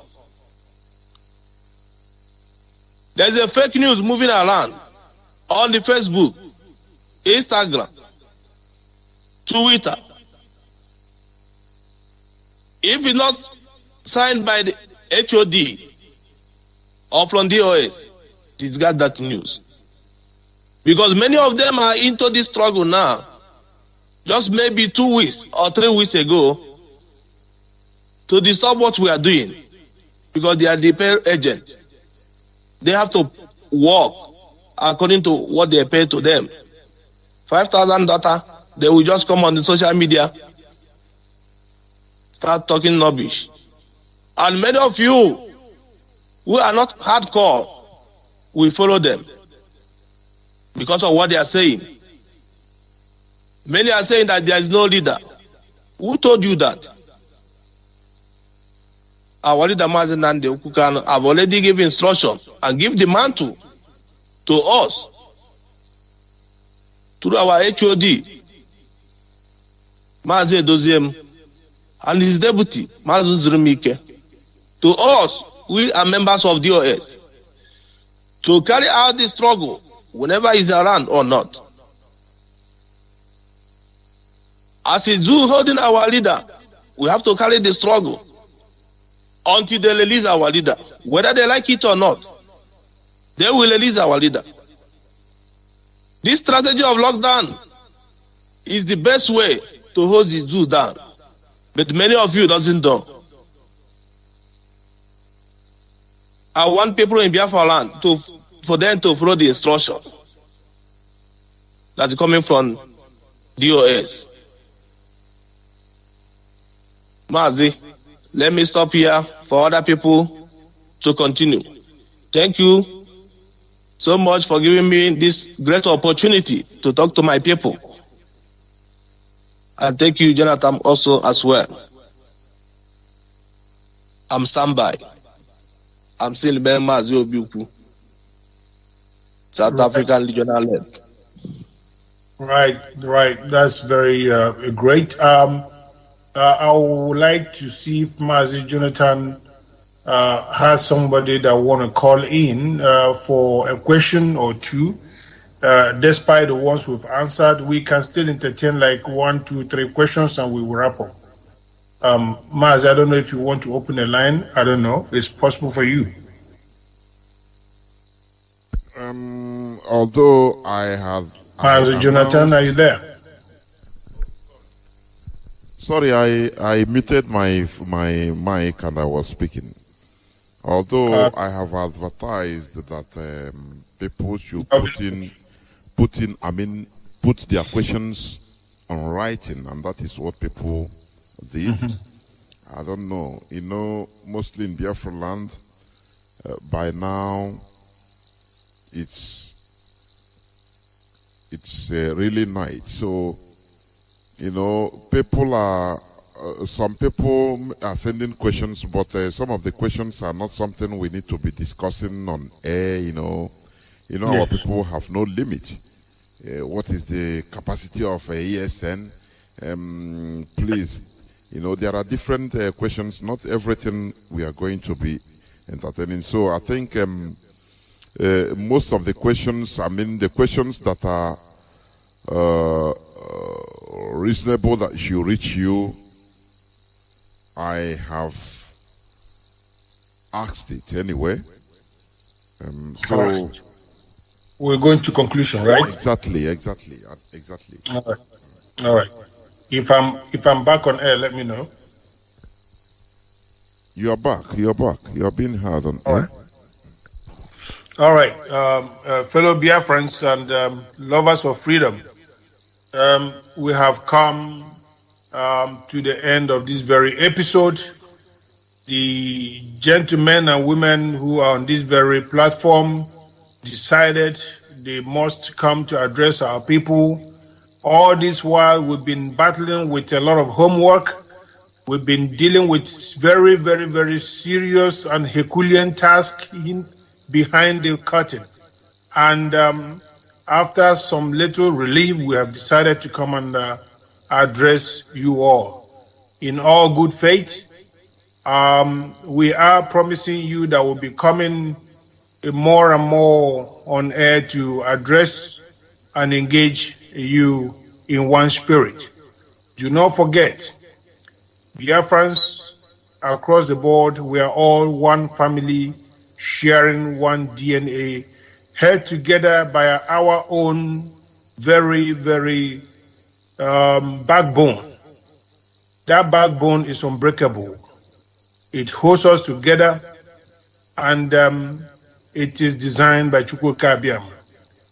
No matter where you come from, no matter which clan you belong to, always be focused and know that we are all sharing one plight. And that is why we are all in this together. We are going to be free. We are going to soldier on and fight on. At the end of the day, there is going to be light at the end of the tunnel, no matter what the enemy thinks he's going to do. We are going to be free. That's our goal, no matter what the zoo does, because we are determined. We are determined to make sure that at the end of the day, every high mountains will be raised down and the zoo must crumble. The zoo must crumble. Because we cannot at this stage look at ourselves in the mirror and and be proud of ourselves. Nobody can be proud of where we are today as human beings. And that is why we're doing what we're doing. We must free our people today. And we're not going to leave this task for the next generation, because otherwise there will not be next generation. We are determined, it is incumbent upon us to make sure that even the next generation will have a place to call their home. And their home is Biafra. And then, of course, at the end of the day, like our leader would say, that Biafra is our religion. And on this platform, hallowed platform called Radio Biafra, is where we worship. And of course, Chukwuka Abiyam remains our God. I want to thank all of you for listenership. I want to thank all the continental reps across the board who are automatically members of the DOS. And I want to thank most especially the host of this very platform, Master Jonathan, doing a very, very fantastic job, no doubt. And we hope to get back on this platform probably next week by the grace of Chukwuka Abiyam. Thank you very much as I yield back. Mazi, over to you. Thank you, each and every one of you. Thank you very much, and remain blessed as you continue the hardest task in the face of this planet Earth, as our leader said, the restoration of Biafra. You know, people don't understand the sacrifice that you people are making. Sometimes being on a meeting for hours and hours, 8 hours. You have to cater for your family, pay your bills, do your work, immediate and distant families. These are sacrifices. Therefore, great Biafrans and lovers of freedom, you've had it. I think many of the issues has been covered. Many of the questions inside your mind and those that have asked, I think has been covered. What I will say before I switch off the line is this. As our leader, the leadership has said, we are in a state of war.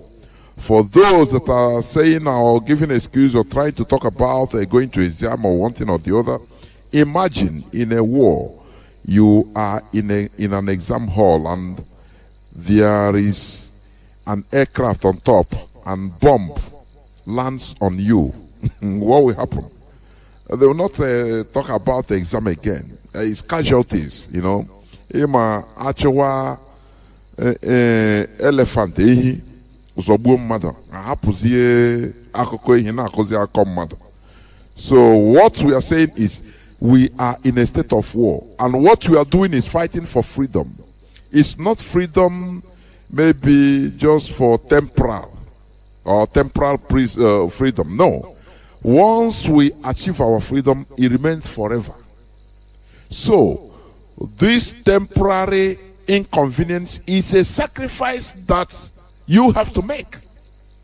Consider those that have paid this ultimate sacrifice, the supreme sacrifice. None of us have died. There are people that have died. They have died. And for this struggle. So they are not even talking about eating food or going to market or one thing or the other, going to exam. No. Please, for you to get something, you must give out something. That is the law of nature. Therefore, I thank each and every one of you that have listened. And as they have promised that they will be coming in maybe next week or from time to time it will be advertised. I thank each and every one of you for listening, and those that have sent their questions. And you continue listening to Radio Biafra London, because this is where you hear the truth without mincing words. Here we are apolitical. We don't massage words here. That is why we are where we are today. Do you understand? That is what rose our mindset, because here we don't play with the truth. Here we expose the truth. This is where we worship. And Biafra is our ideology. Therefore, from me, Maazi Jonathan Chinedu, from here, with all the loves in my heart, it is simply good evening.